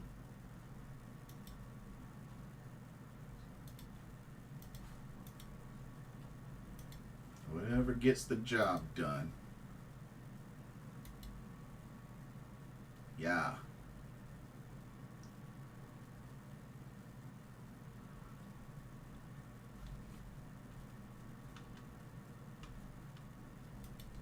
Well, we shall see.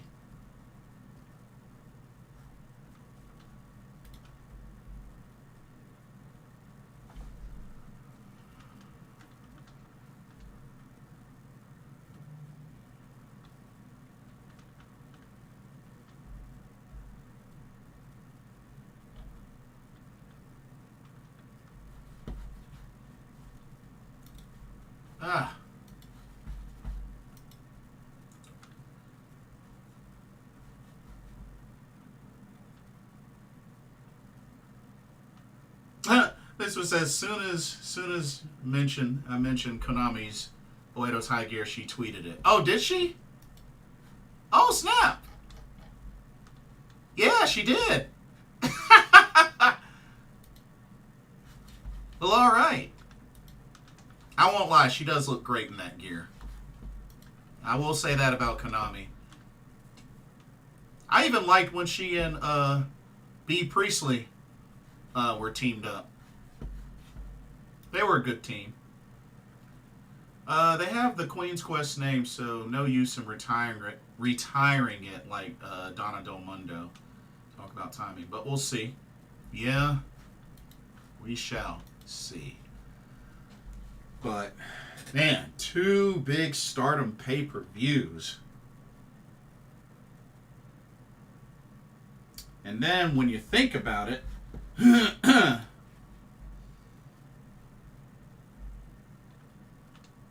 next Saturday is when the 5-star Grand Prix begins.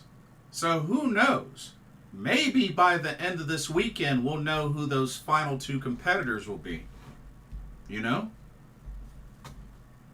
We may know by the end of this weekend who those final 2 competitors will be.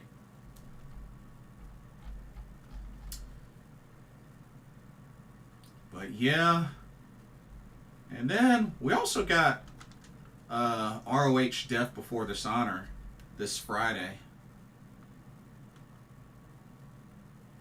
Don't know when I'll get around to that, but I have Honor Club, so at least it'll be on Honor Club, so that's cool. We got the Tokyo Princess Cup. Oh man, this weekend's crazy because we also got the Tokyo Princess Cup 11 kicks off this Saturday. Whew. I'm going to have to play a lot of catch up.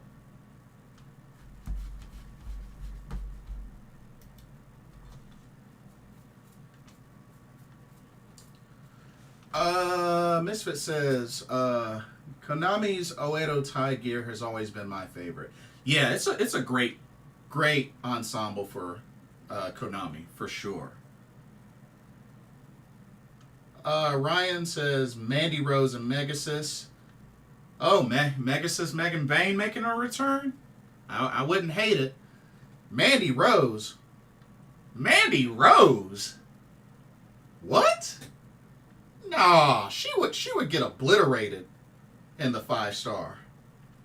Nah, I don't know about that. She would get obliterated in the 5-star.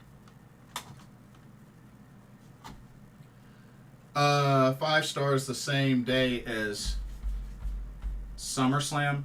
No. SummerSlam is August 3rd. So my mistake. So not next Saturday, the Saturday after next. That's my mistake. I was looking at the schedule and I jumped the gun.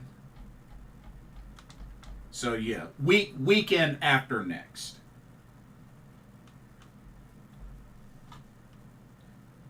So dang. Well, I guess maybe they won't announce the final 2 until maybe late next week or something like that. Mika Iwata, please. I think a lot of people are saying her, so honestly, it wouldn't surprise me. I think a big part of it makes sense that Mika Iwata could be in there. I could definitely see it happening.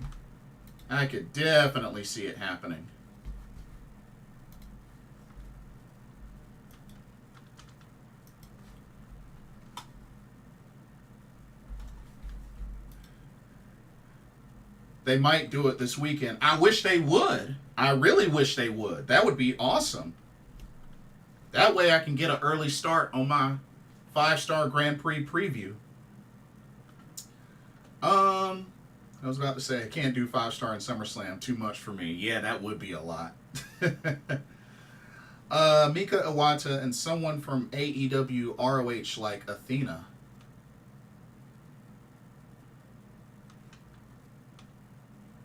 Now,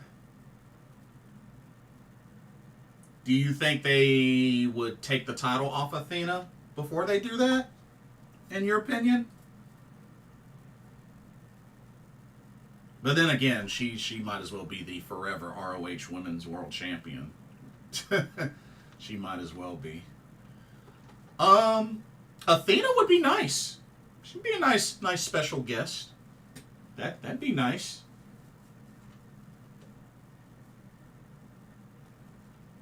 I mean, shoot. Athena has wrestled quite a bit against Joshis. I mean, wrestled Asuka, Hikaru Shida, Yuka Sakazaki. I mean, hey, she could do it. She could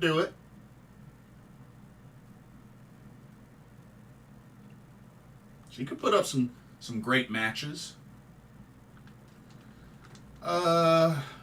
Please not Anna Jay. Oh, nah. Definitely not Anna Jay. No way.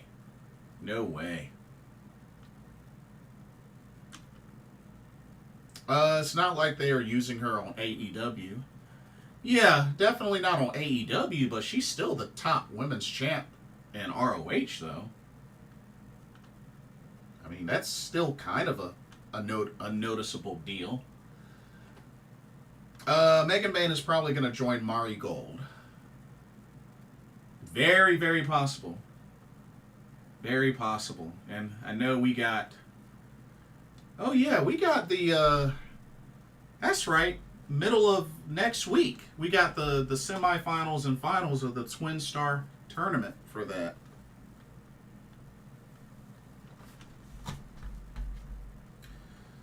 Anna Jay's Stardom idea went out the window after conversion. Yeah, at this point, that whole sync up with Azumi just now feels random. it just feels random now. You know what I mean? Like, what was the point of it? Just felt random. But I mean, hey, it is what it is. You know, just felt really random.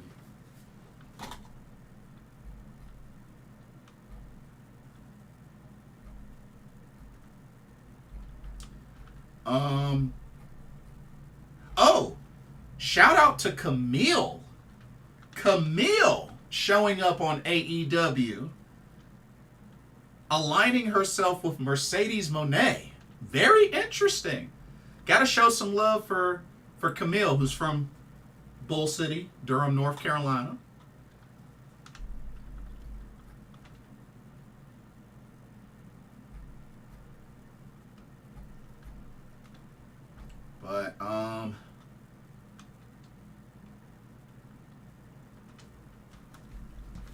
But yeah.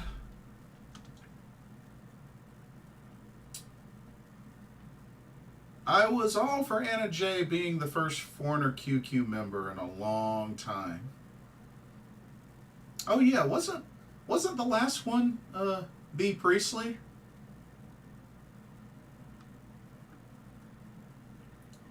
Camille came out of hiding. Yep, she sure did. And she looked great. Yes, Tony Khan remembered Camille existed. Yeah. Yes, indeed. And dang it, man, I wanted Shida to turn heel. Shida didn't turn heel. Come on, TK. Turn Shida heel. I don't think Shida has ever been a heel. Turn her heel. Do it. Do it. Holy Shida, do it. I think it's way overdue. Personally, I think it's time for a Shida heel turn. I think Shida could be a great heel. I really do.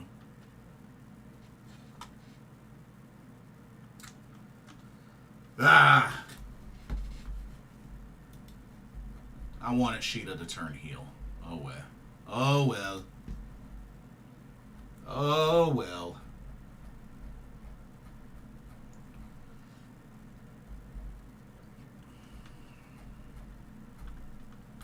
Let me ask y'all this. How do y'all think HANAKO does in the U.S.? What y'all think? HANAKO U.S. excursion incoming. How do you think she'll do?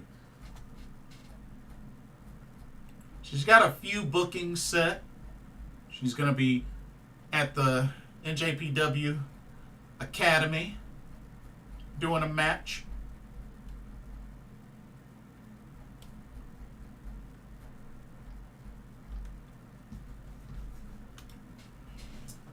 She would be a justified heel like Hangman and Drew. Yeah, actually, that's a good example. Those are good examples. Yeah. Those are actually really good examples. And besides, like, I know there was kind of a tease of it in that match with Britt Baker, as she could have gone for the kendo stick, but she didn't. But, yeah, Sheeta's long overdue for a heel turn. It's not even funny how long overdue she is. I do hope DPW can fit HANAKO on their schedule. I don't know how long HANAKO will be in the States, but hopefully for a decent little bit. Because on Collision, she went in on Britt jumping the line for a TBS title match. Yeah, very true. And you know, I don't blame her for doing that. But yeah, I definitely. Ryan says America is not ready for HANAKO. Oh yeah?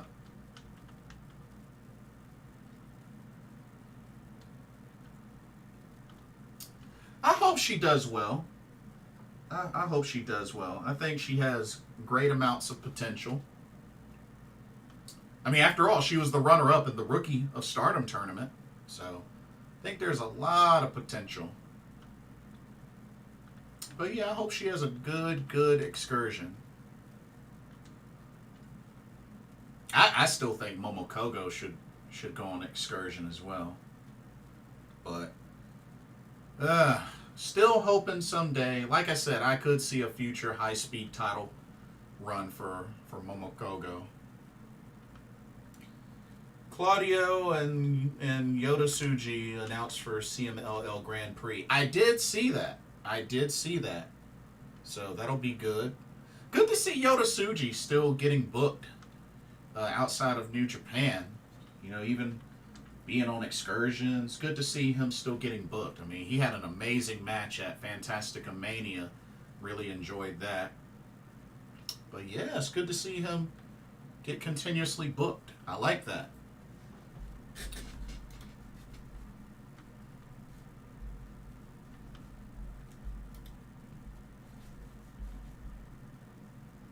Oh my goodness. Yo, for the upcoming GCW Sky is the Limit in Tokyo, August 13th, they just booked a match, Danhausen versus Kikutaro. Y'all, look at this. Y'all see that? Oh my goodness.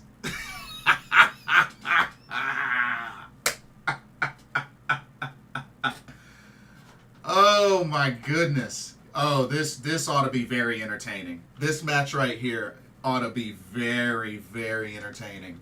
Oh my god. Oh man. Yeah. I love it. Let's see.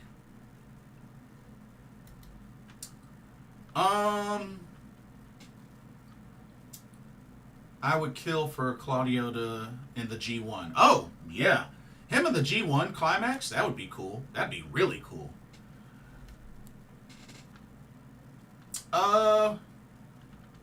We know politics robbed HANAKO. Rossi put over his darling Yuzuki. I don't know. Perhaps. Zahir Mami, do you play WWE? Yeah, I have it. My nephew plays it a lot more. But yeah, I have it. 2K24? I have it. Yeah, I play from time to time. The Great Sasuke is going to be there too. Nice. Yep. And, apparently Broski Jimmy will face Miyu Yamashita. Nice. Very nice.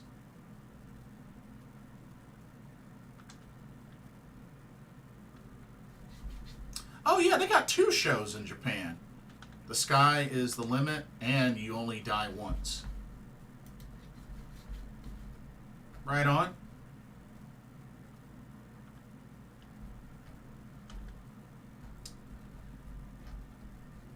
Oh, and Stardom. Yo, Stardom. We gotta talk. $80 for those rap t-shirts? Come on now. $80? Really? Really? I wanted to get an Ami Sore shirt, but 80? Really? 80?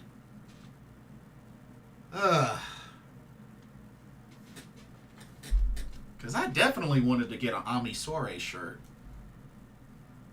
Ugh. Oh, Mansoor got announced for the CMLL Grand Prix. Nice.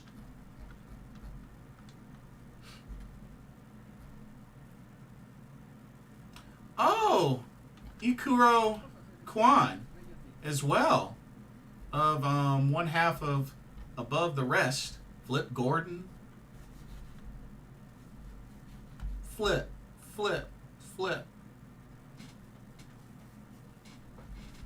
Of course, Rocky Azuka Romero. Met him too. Funny guy. Really funny guy. Robbie X. Dang. This is actually a really good lineup. Kyle Fletcher. Okay. Dang. This is a good lineup. This is a really good lineup.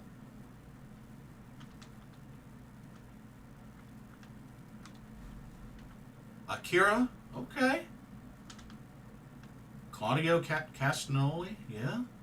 Dang, that's a good lineup. Davey Boy Smith Jr. Okay. Dang. Hey, that's a pretty solid lineup. Yoda Tsuji. Yeah, there's Yoda Tsuji. I like it. I like it a lot. Ryan says, hopefully CMLL doesn't get to AAA now. Yeah, I feel you on that. Dang, so we got all these tournaments coming up. Got all these tournaments coming up. I mean, we got 5-star Grand Prix, the Noah N1 Victory, G1 Climax has already kicked off. Got Tokyo Princess Cup getting ready to start. This CMLL Grand Prix. We're in the midst of the Marigold Twin Star Tournament. Man, pro wrestling tournament season at its finest. Kane asks, is there a reason why Miyu Yamashita is not in the Princess Cup? Ryan says, guessing Miyu can take the booking she wants. Yeah, to be honest, Kane, I mean, she's been doing a lot of global bookings lately. I mean, which is why she doesn't have a title with TJPW. I mean, she's been taking all sorts of bookings just around the world. So, and like I said, I've mentioned this before, but don't be surprised if before the end of this year, Miyu Yamashita announces her graduation from TJPW. Because excuse me, realistically, there's not really much left to do for her in TJPW. I mean, the only thing they could possibly do with Miyu and TJPW is she become a Grand Slam champion by winning the International Princess Championship. And I don't even think that's going to happen. So, you know, especially somebody that was a 4-time Princess of Princess champion. So, honestly, I mean, she's won the Tokyo Princess Cup because she won it last year. She's won the We Are Princesses Tag Team Tournament before, last year. So, I mean, honestly, there's not really much left for Miyu in TJPW when you really think about it. You know? And honestly, it's almost coming that way for Maki Ito. The only thing with Maki Ito that's eluded her is the Princess of Princess Championship. Once she gets that, then she's pretty much set.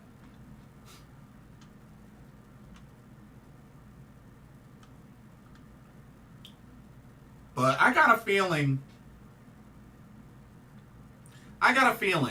that the winner of this year's Tokyo Princess Cup is going to be another surprise. I mean, we almost had a big one with Kamiyu. I mean, she made it to the finals, and I don't think anybody predicted that. So, I just hope Shoko Nakajima's not in the finals for a 6th time. And Mizuki, she's already won the Tokyo Princess Cup twice in a row, actually, a couple of years back.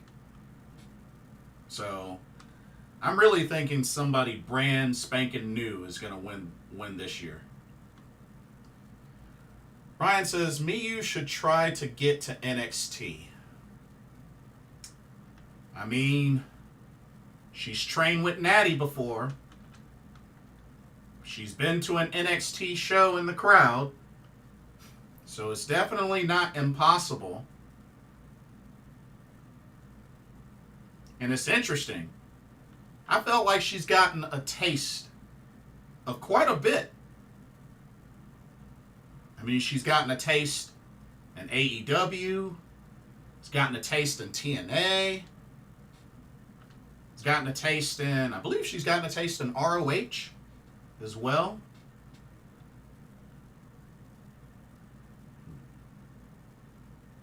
But yeah, she's gotten a taste of a number of different promotions here. And even in the UK as well, you know, through Eve. Ryan says, I really like Toga, Wakana, even Himawari. Oh yeah, they're great. I hope they continue to grow. I mean, Wakana won the rookie tournament, and I feel like Wakana has gotten a big fan base. Big fan base. And she's been working on her English as well.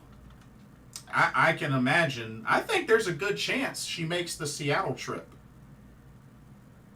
this November. I think there's a very good chance she makes the Seattle trip. Kane says, yeah, it makes sense. Yeah. Mm-hmm. Yes, indeed. But yeah, unfortunately, I won't make it. But I do plan on, if they're going to live stream it, I definitely want to check those out.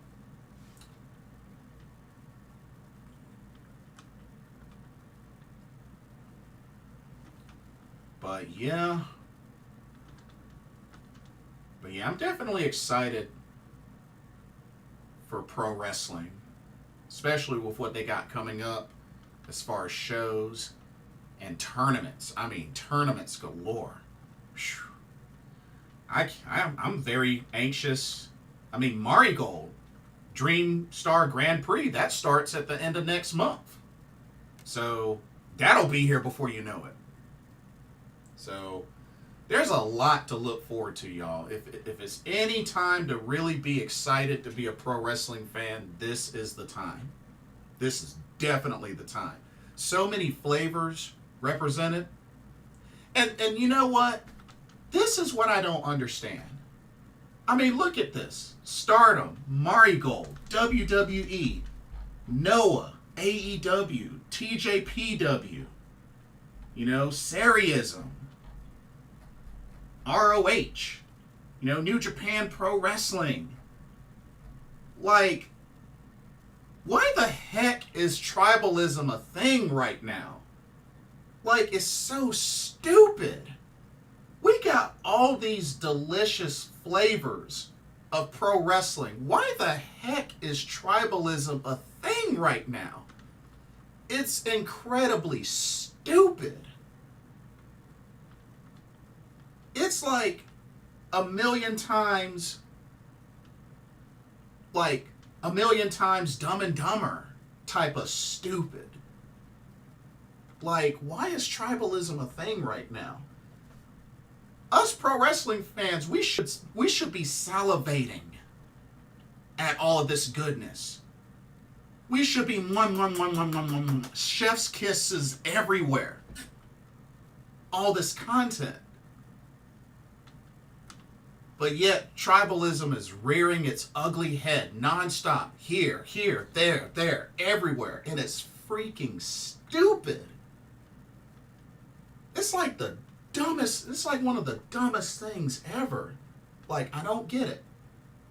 I don't get it.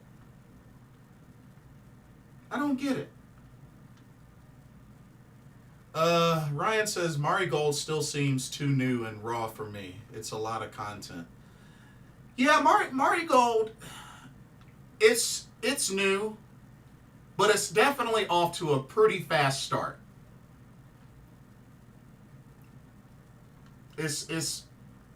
I think it's pretty off. It's off to a pretty fast start, though. I'll give it that. I mean, especially crowning their inaugural champions, 3 inaugural champions with a 4th on the way. So they're off to quite an interesting start.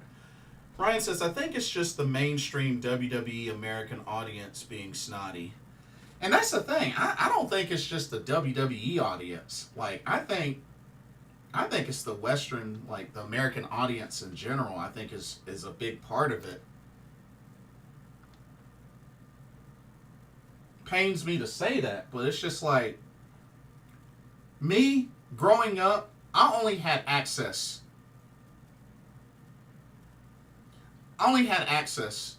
to mostly WCW, WWF.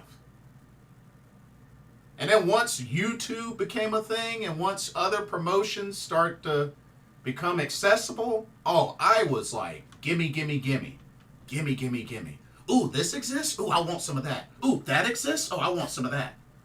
Once I started discovering like ROH and Stardom and all this, I'm like, yes, let me have some more. Please, let me have some more. A Wrestling Wave 88, welcome to the stream. I hear you. Man, I hate that gang mentality as well. I say, appreciate what you have. Absolutely. Absolutely. Kane says, pro wrestling overall is doing great right now, and I'm happy of that. Absolutely. Brian says, I was a WCW guy big time. I hated Cena, but now to some Cena is their GOAT. And that's the thing, like all these flavors. You know what first got me into pro wrestling? When I was a kid and during the summer, when my mom would take me to the babysitter, near the end of the day, you know what she had going on her TV? NWA wrestling. And she would be into it. That was my first taste. And then my brother, friend of my mom's, WCW, would record the pay-per-views on VHS. First show I ever went to was WCW Nitro. Ding dong.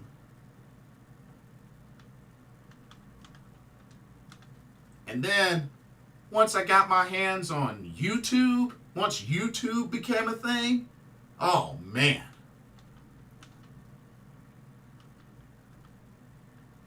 Please, can I have some more? Shoot.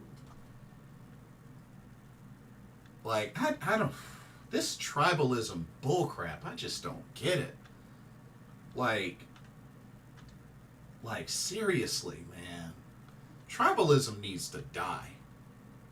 It needs a couple of bullets to its heart, and it needs to be destroyed. It is just so ridiculous. Oh my God, my favorite wrestlers left my favorite promotion. I hate them now. I hate her now. Like,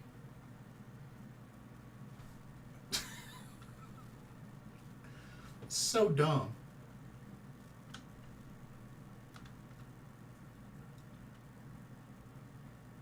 So dumb. Ryan says, me as well. WCW, Nitro, Goldberg. Right on, right on. Like, oh man. Just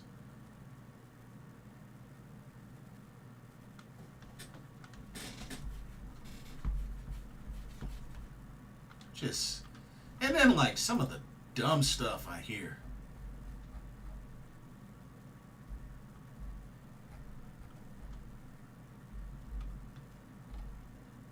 But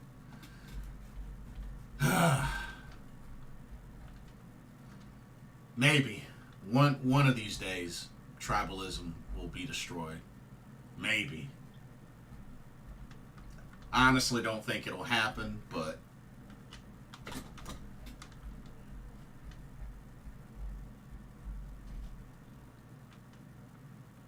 it's funny. I remember this one fan was like, New Japan Pro Wrestling is the minor leagues, and I'm like, can you even name one pro wrestler from New Japan.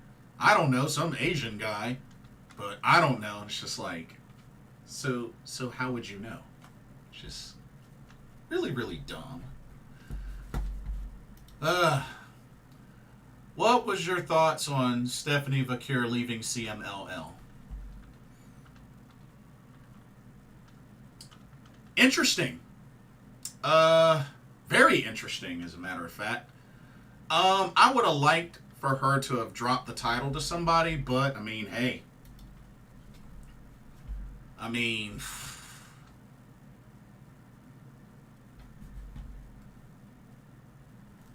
not a way that I would have done that, but I mean,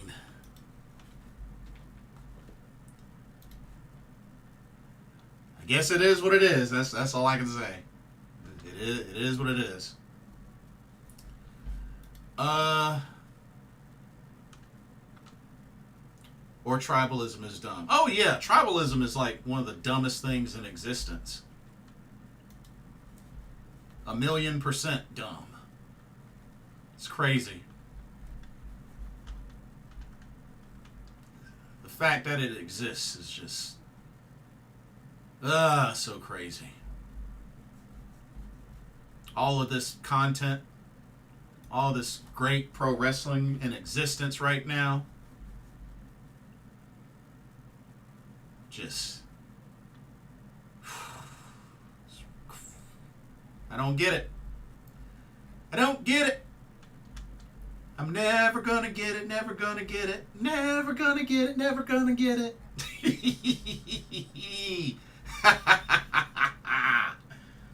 Oh, man. Anyway.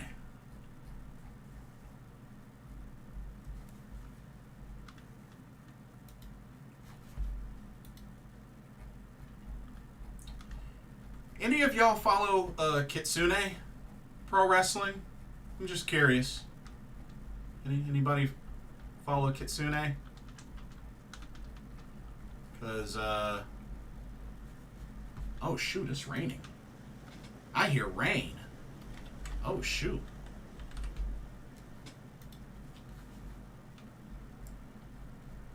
Because they got a new belt. Yeah, they got a new belt. So apparently, it looks like at their next show, they're going to crown a new Kitsune Wrestling North American Champion.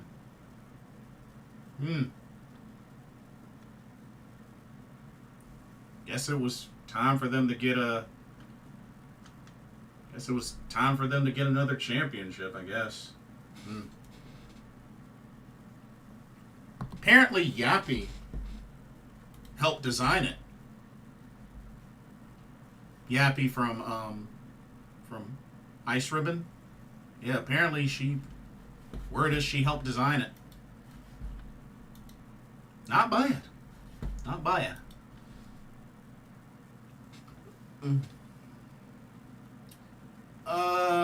Misfit says the whole WWE stole Vaquer from AEW. And I'm like, first off, she's wanted to go to WWE since she was a kid. And secondly, WWE can't steal anyway. Was never with AEW. Yeah, wasn't there like didn't she have her picture taken with Rey Mysterio? Like a young Stephanie Vaquer with Rey Mysterio? I think there was something like that. But yeah. Yes, indeed.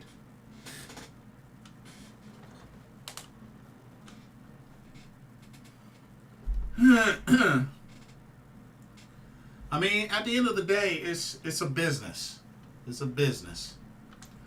It's like people imply that one has to choose between professional wrestling companies as if they were political parties or something. Yeah, it's dumb. You know, I'm a big supporter of supporting the wrestlers. Where they go, if they're happy, I'm happy. And it made me think about the whole folks just hazing Kairi Sane for returning to WWE. It's like, okay, if she's not getting booked properly, okay, it is what it is. But if she's happy there, if she's doing her thing and she's happy, then what's the problem? Same thing with Akira Tozawa. He didn't have to re-sign. When his contract was up, he didn't have to re-sign. Same thing with Shinsuke. He didn't have to re-sign. Apparently, they must be happy to be re-signing to new contracts and staying where they are. Just saying. Just saying.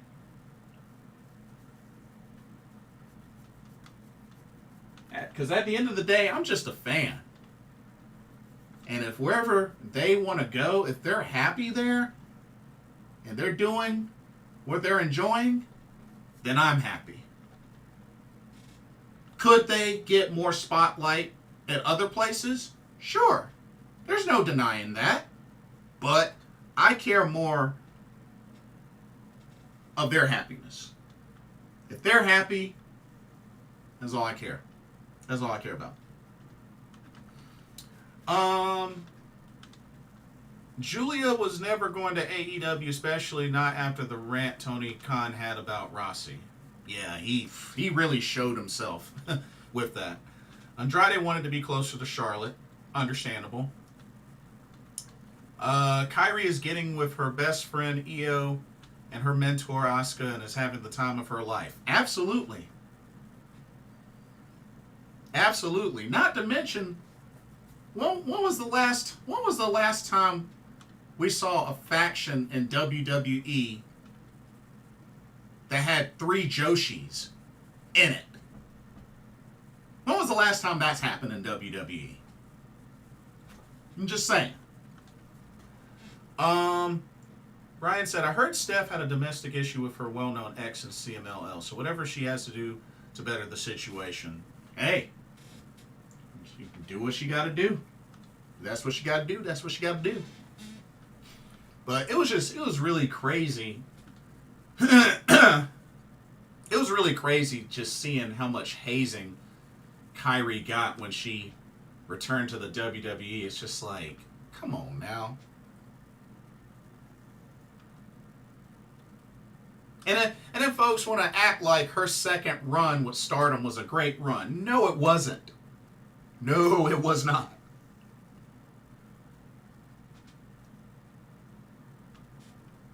Yes, was she the first IWGP Women's Champion? Sure. But, I mean, come on. 5-minute defense at Wrestle Kingdom? Come on now. Come on now. And Damage Control is about to have a babyface run. Yeah. I'm definitely intrigued with their feud with Sonya Deville, Shayna Baszler, and Zoe Stark. Which is so funny being that Zoe Stark had her first championship with Io back in NXT. Tag champion. Yeah, it's awesome. Just how that's kind of turned things around. It's interesting. But I mean, after all, Io didn't like Zoe. She didn't like Zoe, so I mean, it kind of adds up when you think about it. One of the nicest people in the world shouldn't be getting the hate she got. I 1,000,000% agree, and I've gotten a chance to meet her and can confirm that is 1,000,000% true. One of the nicest indeed. I don't even put that run on Kairi. She said she wanted to do more. And that's the thing too. And like I don't know what they were thinking. I mean, having her make history is nice and all, but just I feel like that's all that really happened. And then yeah, she got a tiny taste of the Artist Championships, but that's it. That's really it. Kairi and Shayna are forever rivals. Yep. Got that right. Kane said, I would love to see EO babyface again. Yeah, it's coming. This is definitely coming. But the awesome thing about EO, face or heel, she's always going to be loved. That's one thing that's apparent with EO. She's going to get cheered no matter what. She is always going to get cheered. Mistress said, which is why I'm glad EO didn't go back. And that it was close. It was close. Because if I remember correctly, Stardom was ready to pay EO out the wazoo. Because let's remember, it was said that EO was making less money in NXT than she was in Stardom. And as her contract was near the end, Stardom was interested in bringing back EO and was going to pay her buku money. But she re-signed and got bumped up to the main roster. So, hey. Because, yeah, Stardom, they were ready to pay buku money to get EO back.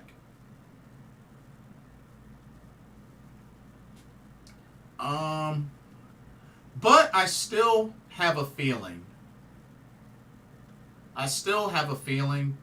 That once Mayu's contract is up, I think she may jump ship. Either she'll jump ship to Marigold or she'll retire. Those are the two things I think she'll do. Either Marigold or retire. But I could be wrong. Misfit says, I think EO might have made the right decision 2 years later. Yeah.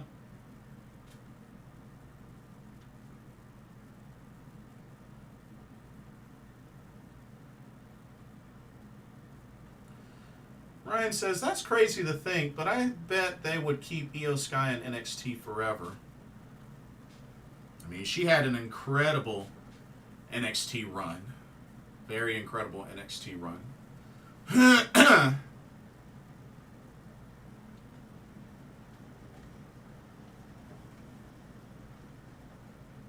A Wrestling Wave 88 says, Kairi wrestled Mayu and Utami. Both matches were pretty good. It's a shame she did not do more. It really is. It really is. Like, especially, like I said, especially when they put the IWGP belt on her. Like, I really expected some great things to happen with that. With her making history. But lost it on the third defense. No, excuse me. Lost it on the second defense. Only had the belt 90 days. Lost it on the second defense. Sad. But then again, when you think about it, Kairi didn't have the NXT Women's Champion long. She only had it for like 70 days. And she lost it at Evolution to Shayna.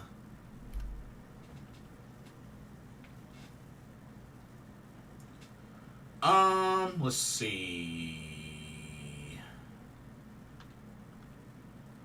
Io and Kairi will try and convince their best friend to do one match in WWE.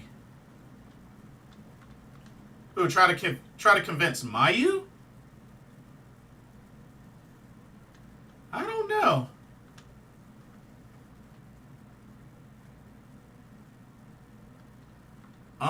Absolutely. Io is always great, face or heel. Ryan says, was Rossi booking when Kairi came back? Maybe protecting her for a return? Yeah, Rossi was there when Kairi came back. Yeah, Rossi was there. They teased that Julia match with Kairi, but we are going to get it in WWE at some point. Oh, yeah. That is a good point, now that Julia is WWE. So, yeah, good point. But I will say, hopefully, and see, here's another thing to think about. When Asuka does return from injury, which I imagine won't be until 2025, how much longer does she have left of her career? Because I still really think that she needs to have one match with Kairi. Since it has not happened, I think before Asuka retires, she's got to have that one dream match with Kairi. It could be her last match in the WWE. I'd be okay with that. I don't think they necessarily have to, split them up, but I think that has to happen at some point before Asuka calls it quits.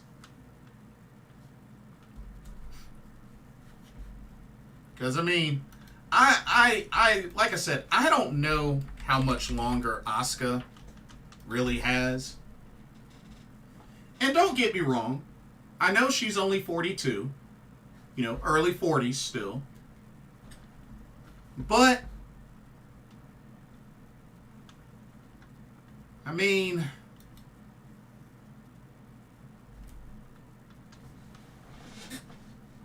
she could probably, it really depends on her. It really depends on her. It really depends on her. Julia, Stephanie, Vakir, Delta. I did hear about Delta. NXT Women's Division's in good hands. Agreed.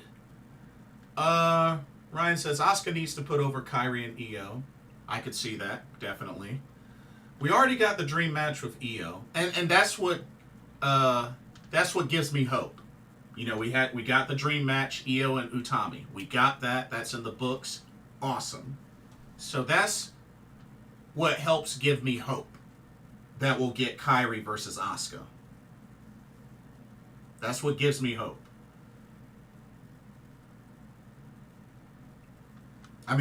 We've even got a great match of Io versus Asuka on WWE soil, even in front of cameras. So I think it's promising. I think it's very promising. Yeah, Asuka already put over Io. And Asuka and Io, they have ties all the way back to their Triple Tails days. So, hey, I love it.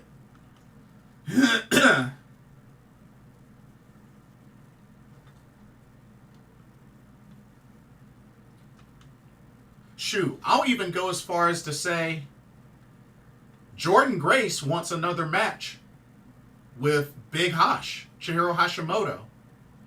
Who's to say? Maybe it happens on American soil.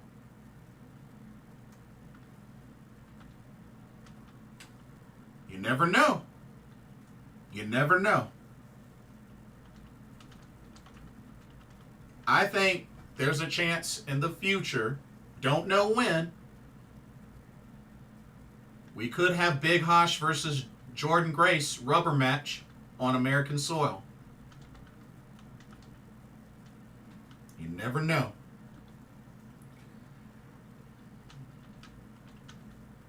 Asuka versus Io right now is the only Joshi match to take place in the WWE.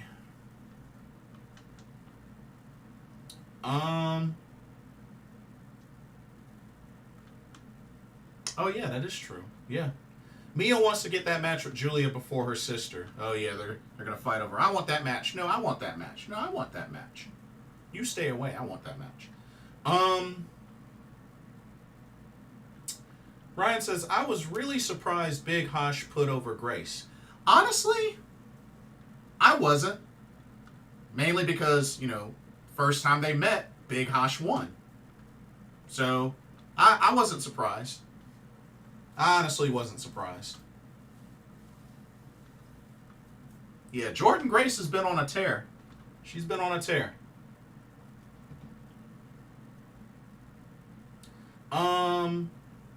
I'm still waiting and hoping Utami versus Julia one-on-one before Julia leaves.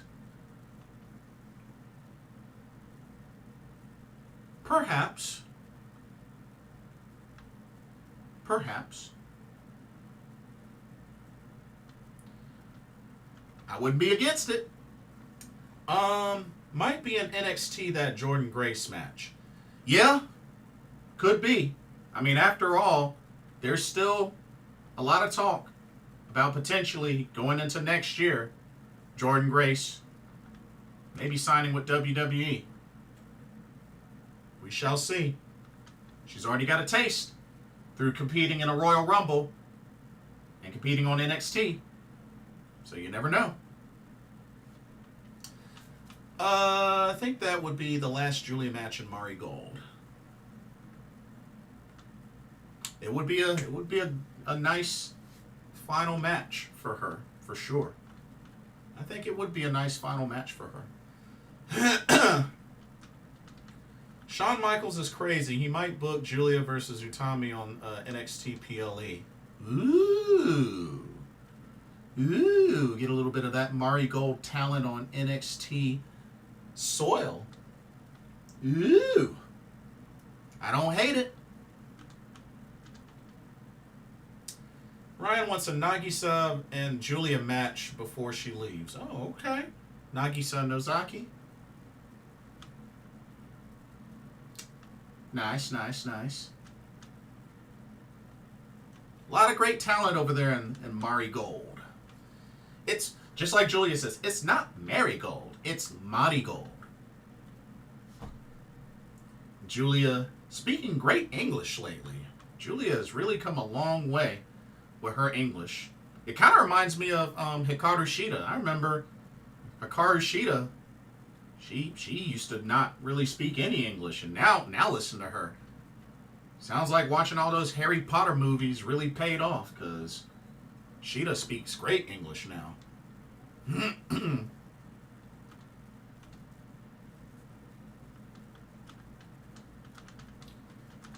Julia's last Marigold match might be with the younger talent. That's also a possibility as well.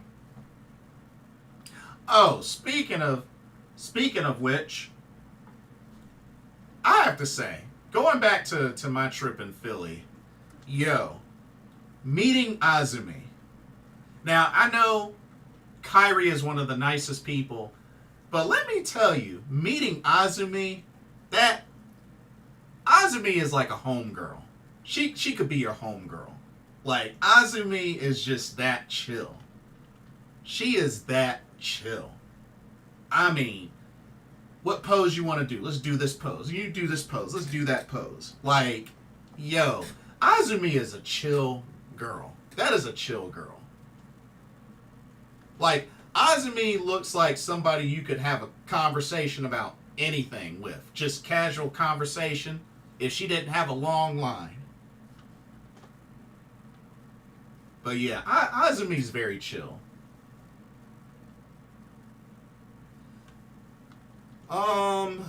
Julia has her own FU dropkick learning for Okada. Oh yeah, I did see a clip of that. The Scooby-Doo high crossbody. I like that. Ryan says, I always hear the Joshi are super tiny. May Seira definitely was super tiny.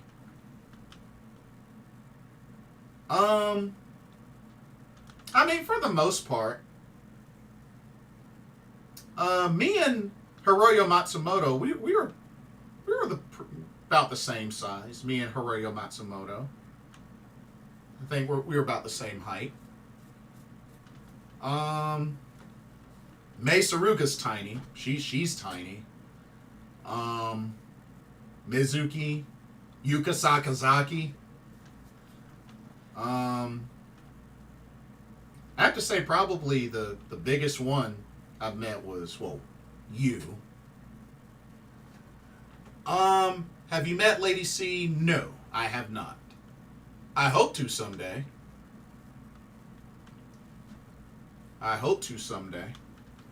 She's the tallest woman on the Stardom roster. Wait, isn't her and HANAKO tied? Or is she an inch taller than HANAKO? I thought they were tied. Or is she an inch taller than HANAKO? Maybe she is. I mean, after all, she's the human tower. I just figured she had some competition now with HANAKO. But maybe Lady C has an inch or two on HANAKO.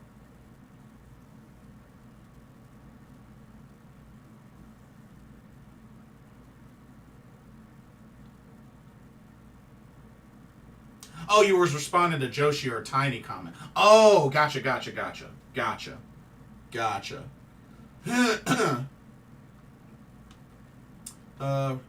I think it's close, Ryan. I think it's close.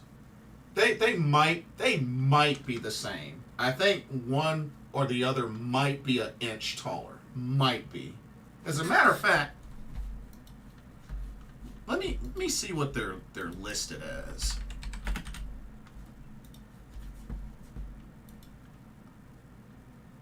So Lady C is listed as 5'10".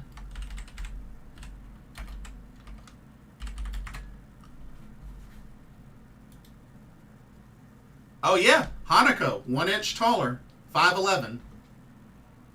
So yeah, HANAKO is 1 inch taller. I figured it was close. I would love to see a high-speed war between Azumi, Mei, Seira, Saki, Kashima. That would be something and funny with Saki's antics. I mean, hey, we got a good taste of it in Philly when she went up against Ram Kaicho and Mei Seira. Azumi seems really cool. Oh, Kane. Dude, she... cool, really cool is an understatement. Like, when I met her, like, she was very chill. She definitely enjoyed meeting the fans, chatting a little bit. Yeah, Azumi, really chill. You would love Azumi. If you ever get a chance to meet Azumi, I think you would love Azumi. Lady C might make me fold. I have a small crush on her. Lady C's very attractive. Yeah, she's very attractive. Short hair, long hair, doesn't matter to me. Yeah, Lady C is very attractive. But if you ask me, shoot, Shuri for me is Mrs. Ingram. Mrs. Ingram, Mrs. Blitzball Champ, you name it. That's who Shuri is for me. That, shoot. Yeah, Shuri's my crush.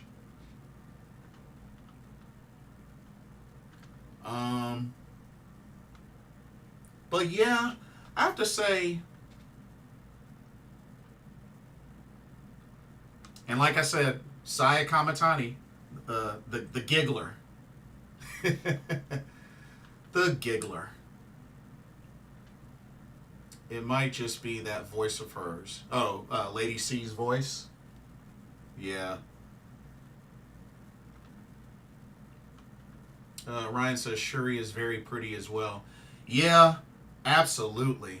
And meeting her was really cool. I was actually very happy getting to meet her because originally I wasn't able to meet her at the Stardom meet and greet because it was at the same time as the TJPW show, which I had front row tickets for. But then GCW had posted that they were doing a special meet and greet with her after the DDT show. I was like, yes! And then that's when I got to meet her. So, yeah, it was really cool.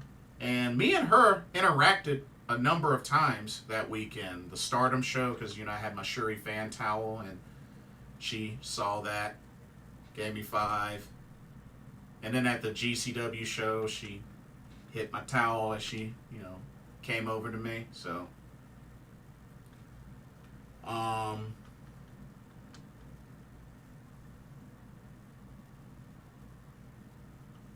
Misfit says, Mrs. Misfit for me is forever going to be Hazuki. You know, I feel like it was only that long ago that I really started to embrace her. She definitely is very attractive. I never really saw her that way, especially back when she was with Oedo Tai, but like now, like much recently, yeah, she's very attractive. Shuri is going to kick Konami's butt. Looking forward to it. Oh, snap. Oh, snap. Kane says, Mayu is really beautiful and her clumsy side adds something for me. LOL. Yeah. Mayu's silly. I did get a chance to meet her. She's extremely silly, for sure. But meeting her, like, yeah, meeting her was definitely a treat. Was quite a treat meeting her.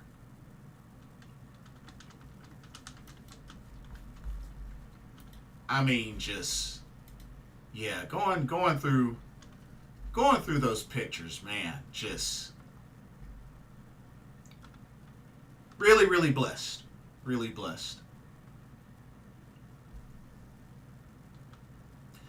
But I have to say, of all the Joshi talent that I met, I think the one that I like had the longest conversation with was definitely TJPW's Yuki Aino. And she speaks excellent English. She speaks excellent English. But yeah, Yuki Aino. I really enjoyed chatting with her. She didn't have a long line, so me and her, we chatted for a good bit.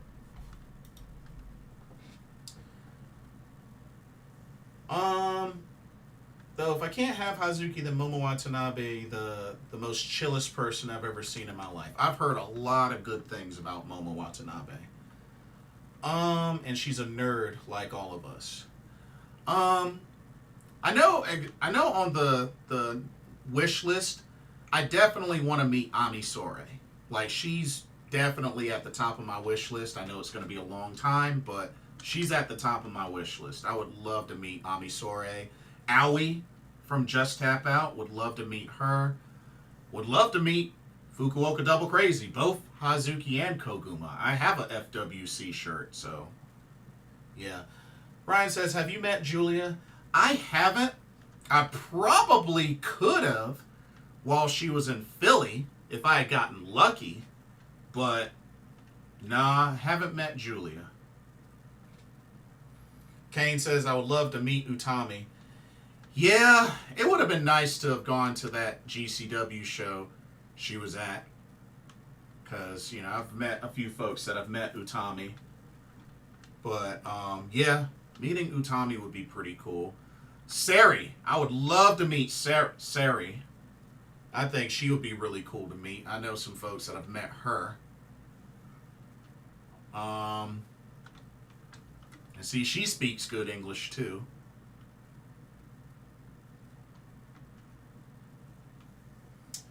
Mr. says, I've met Kyrie and would a chat with Hana on IG before she passed count?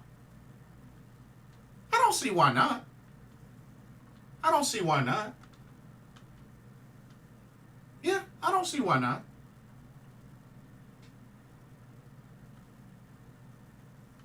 I heard an adorable story about Utami where she held someone's kid. Oh, I could see it. I could see it. Every now and then, every rose she passes out, you know, you might see a kid. You know, I could definitely see it.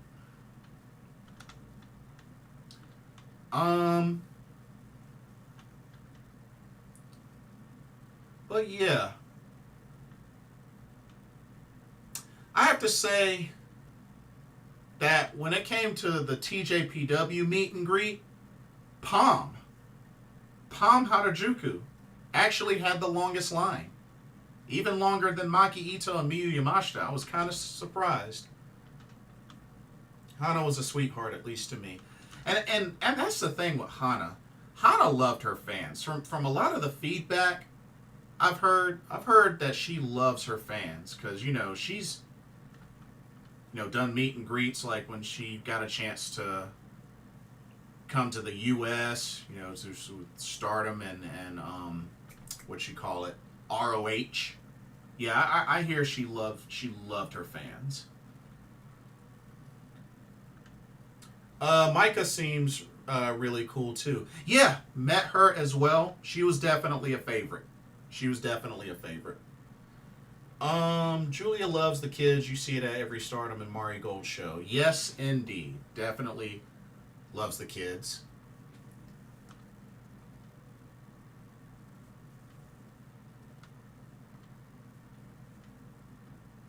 But yeah, definitely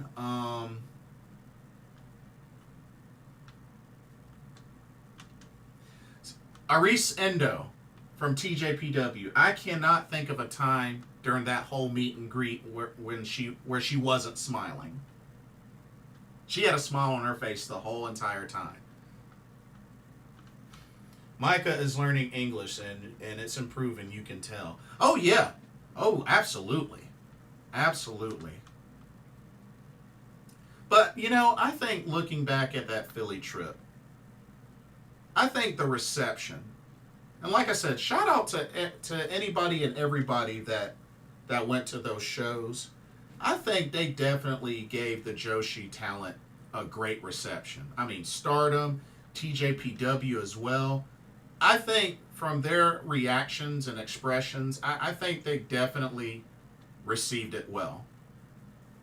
And just seeing, you know, Daichi, Mr. Okada get involved in the meet and greets and organizing, and even some of the NJPW staff, they definitely looked into it. I mean, even Daichi taking photos, free photos, and President Okada taking some photos as well. You know, just, I have to say, definitely one of the best meet and greet experiences, for sure. But yeah, they did a phenomenal job organizing that. And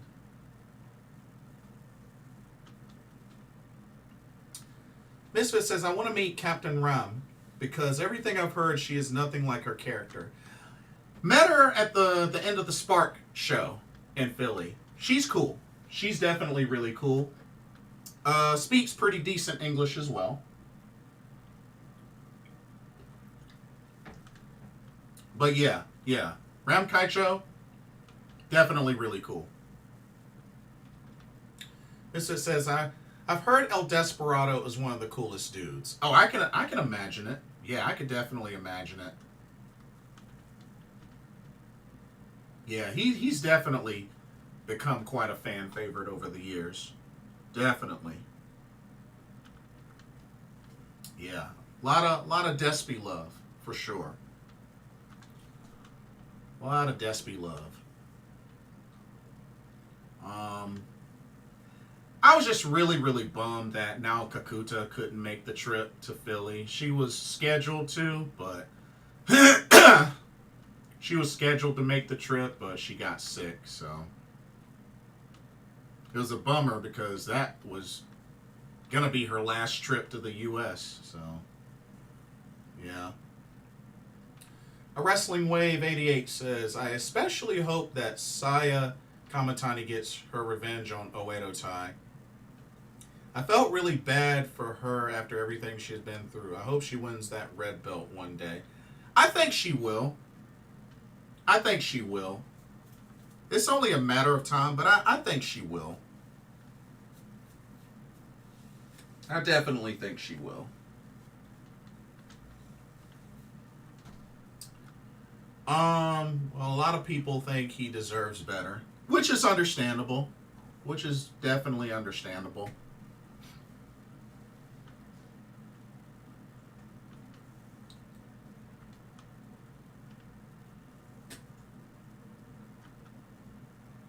But it'll be interesting to see what happens next year, because supposedly the word is Stardom will come back next year, and they may do a yearly U.S. appearance. TJPW looks like they're going to start frequently doing some tours in the U.S. I mean, they did one earlier in April. They got one coming up in November, so, you know, definitely getting their feet wet. Definitely getting their feet wet. And honestly, I think somebody that I think the fans will really go crazy for, I think the next Stardom trip to the U.S., I hope Natsupoi is on that trip. I think the fan base for Natsupoi would really show itself. If Stardom, their next U.S. show, they get Natsupoi, I think that's going to generate a lot of buzz. I do. Because there's quite a good-sized fan base for Natsupoi. Saya is my pick for the 5-star Grand Prix. Oh, Kane, that's your pick? Okay. Marigold might do a show Mania weekend, too. Hey. I'd be down. I'd be down. I mean, hey, Marigold and Stardom got shows the same day in the new year on January 3rd. So I have to decide. I had to decide between those two as far as when going to Japan.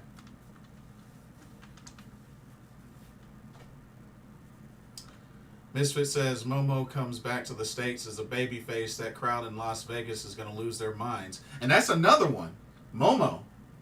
Great reception. Especially back in Philly. Great reception. So that's another one.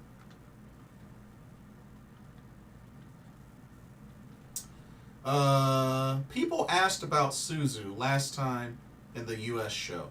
I don't think Suzu has ever competed in the U.S. Not even sure if she would make that trip, to be honest. But then again, I didn't think Seira would make the trip, and that happened. So maybe Suzu might eventually make the trip. I don't know. I don't know if she's interested, but you never know. Because like I said, I didn't think Seira would make the trip. Momo is over in the U.S. Absolutely. Agreed. To be honest, I'm kind of surprised Waka didn't make the trip, the Philly trip. I would have thought she would have been one of the main ones to make the Philly trip. Her, Momo Kohgo. I mean, both speak English, so.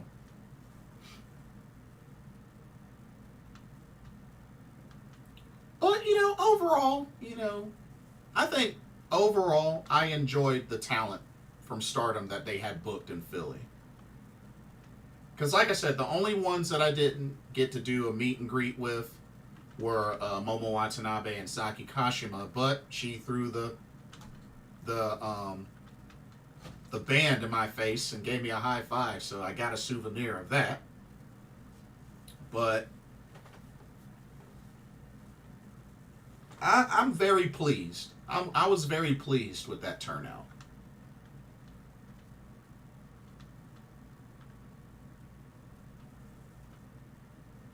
Wasn't Waka injured or something when they went over? Was she? Maybe she was. I didn't even think about that. Huh. Maybe she was. I didn't even think about that. Fair enough. And I think Saki Kashima had a great reception. I think she had a really great reception, especially when she won the high-speed title in the U.S. Yeah, the crowd definitely went wild for Saki Kashima.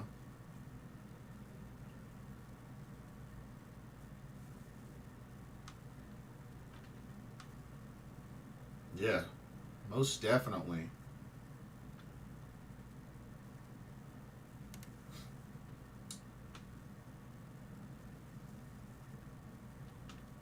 Meeting Konami was pretty cool as well. Yeah, Konami's pretty chill. Konami speaks a little bit of English. Just a little bit. Just a little bit. Little bit of English.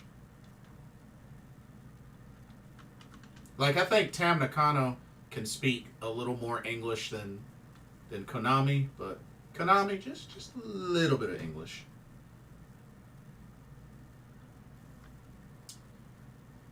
Shuri just said a few words, but I don't think Shuri speaks much English. Although Shuri was showing the fans how to do the God's Eye pose, so there was that. Wrestling Wave 88 says, did you hear about Roxanne talking about Julia and Stephanie on NXT stirring things up already? Wait till they show up. Yes. And they also had some of the folks backstage showing video clips of like Stephanie. So yeah, I think it's going to be awesome.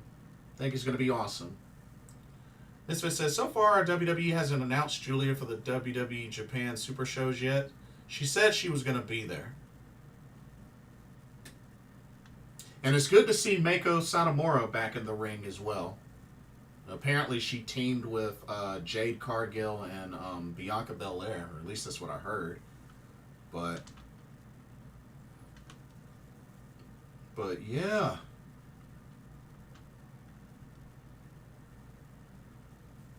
And that's another one too.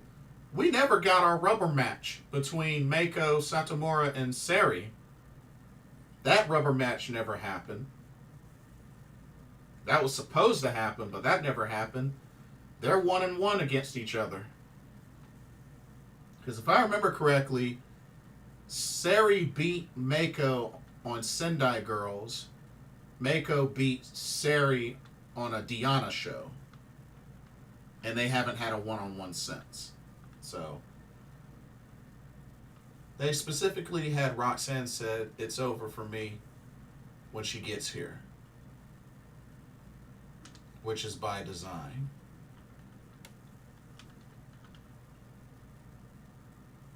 It'll definitely be quite the impact when she does arrive in NXT.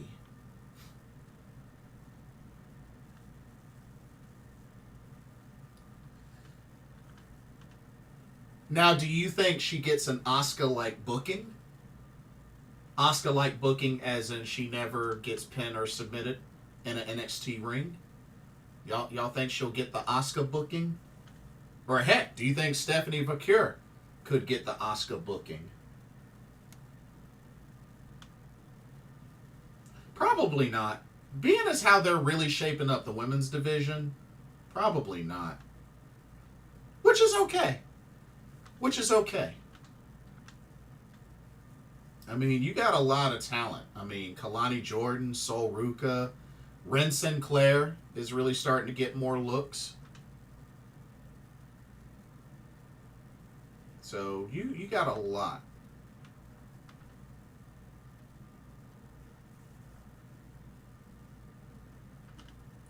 Fakir is probably going to face Kalani Jordan. That would be a lot of fun. Maybe. It would be funny if both Julia and Stephanie show up looking at Roxanne like, did you call me? Oh man, that would be pretty funny. That would be funny. Oh man. I would get a kick out of that. Julia might get the Asuka booking, not like she's undefeated, but like she's booked to be a badass. Yeah. Fair enough. I can dig that. I can definitely dig that.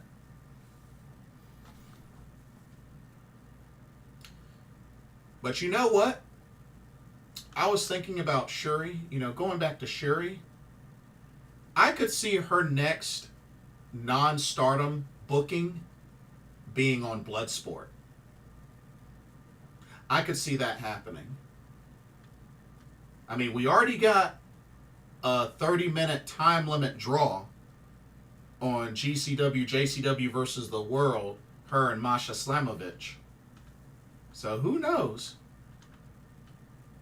GCW done booked her once. I think there's a chance Shuri gets booked on a future Bloodsport show. I think it could definitely happen. I mean, heck, we're getting Miyu Yamashita versus Shayna Baszler for crying out loud. NXT Women's Champion Julia is something I never thought I'd say. Yeah, you, me, and many others. But yeah, I mean, we're getting Miyu Yamashita versus Shayna Baszler. So, I mean, that's a big deal in itself. But yeah, I could see Shuri on a Bloodsport. On a future Bloodsport show. As a matter of fact, I think it's a perfect setting for her when you look at Shuri's background.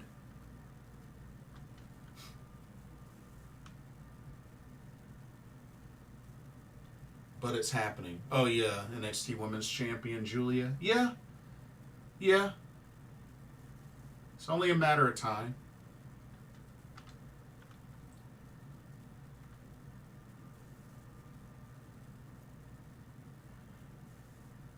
I'm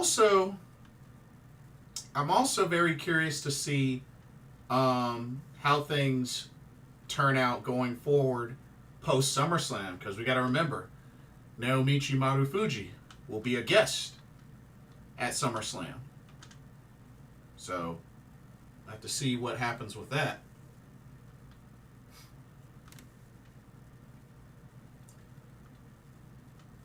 Misfit says, if WWE signs Miyu Yamashita and they have Julia, Delta, and Vakir looking a new 4 horsewomen in the WWE. You know what? Let's talk Miyu Yamashita. Let's talk a little bit of Miyu Yamashita. What's really interesting about Miyu Yamashita, she's gotten her feet wet in a number of promotions outside of Japan, indie and mainstream. It'll be very interesting to see where she lands post TJPW. I think the sky's the limit for Miyu Yamashita. I think the sky's the limit. And I mean, because the thing is, you know, Miyu Yamashita, let's see, she's been wrestling since 2012, 2013? Like, not to mention, you know what's crazy? Miyu turns 30 next year. Isn't that crazy? Miyu turns 30 next year. So, like,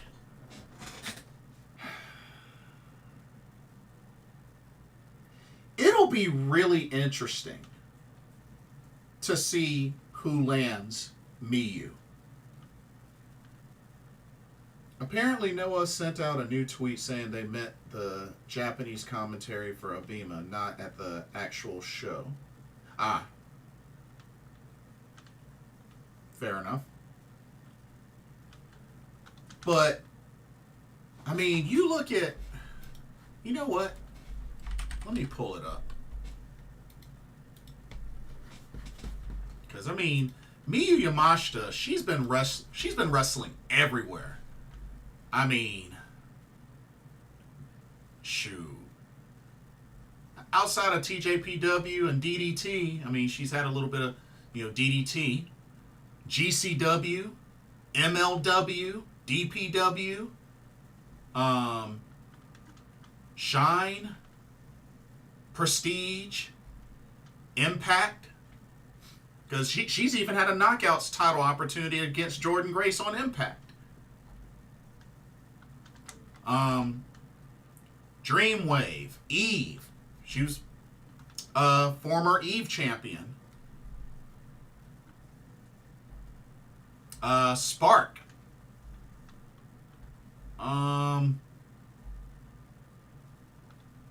Let's see. Even competed in North Carolina, AML, Ladies Night Out.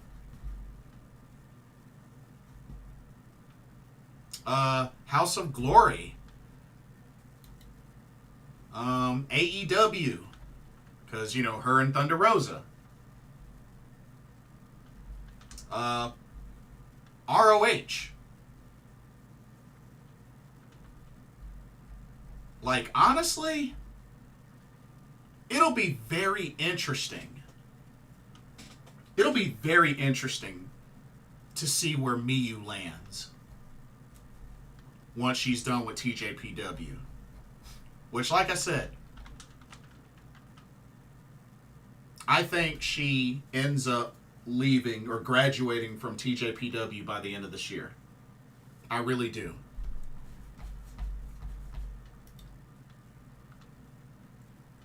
After Julia and Stephanie beat Roxanne up, Julia gets in Stephanie's face like, remember our last match? They have unfinished business. Good stuff already. WWE is the only promotion left for me. I don't know. I don't know.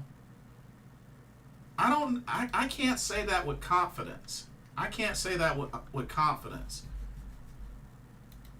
Because with other places she's made a little splash at, I think it's wide open. I think it's wide open. But I will say this. I think her having the Bloodsport match with Shayna Baszler might be what gets her foot in the door. That might be what ultimately gets her foot in the door. Not saying, that her training with Natalya didn't count. But I think with her having this Bloodsport match with Shayna, I think could ultimately be the turning point that gets her foot all the way in the door for WWE. I think so. I think that could be the turning point for Miyu. If WWE ends up being the path.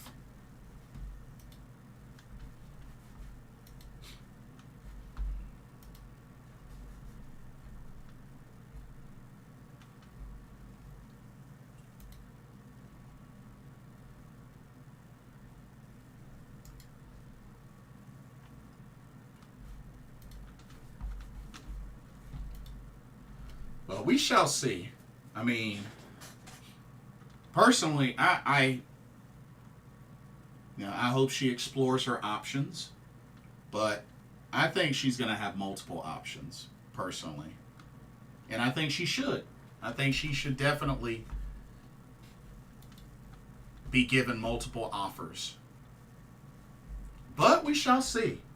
We shall see.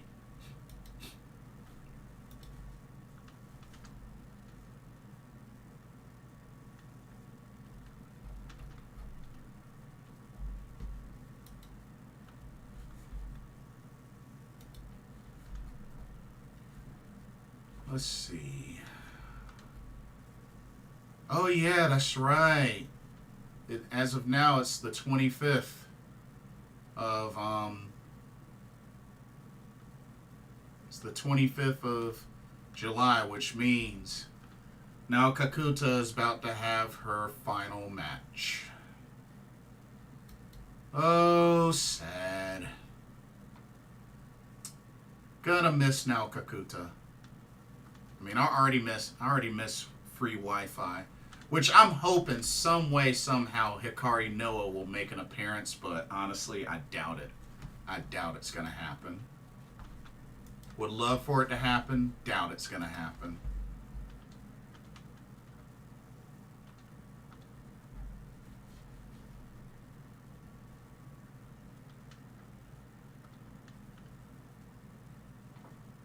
But thankfully, it was good to see now Kakuta finally win a championship.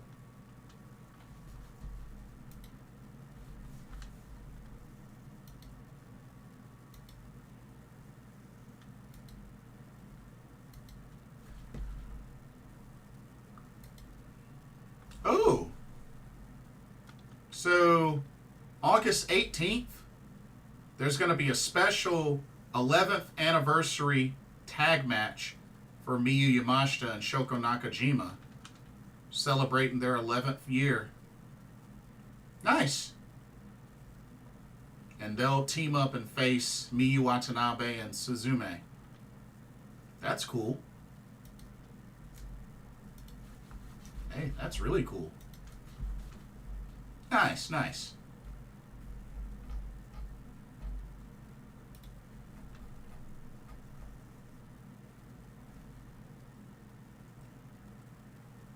Oh, yeah, that's right. TNA Wrestling Turning Point tickets go on sale. That's right. I should jump on that. Wait, when do they go on sale? I don't even know when they go on sale. When do they go on sale? Crap.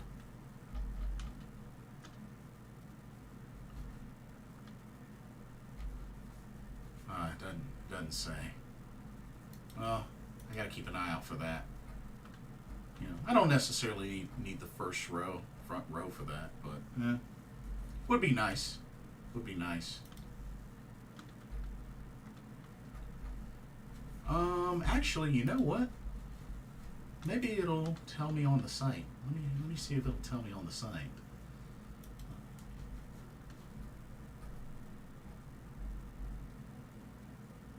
Oh, they're also going to be in Fayetteville, the Crown Arena, November 8th and 9th.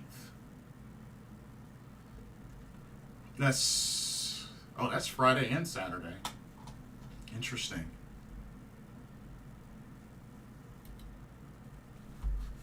When is it? When does it say tickets go on sale? Dang, it just says on sale Thursday. Wait, what time? It doesn't say.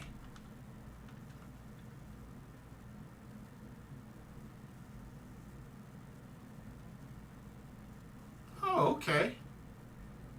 Ooh.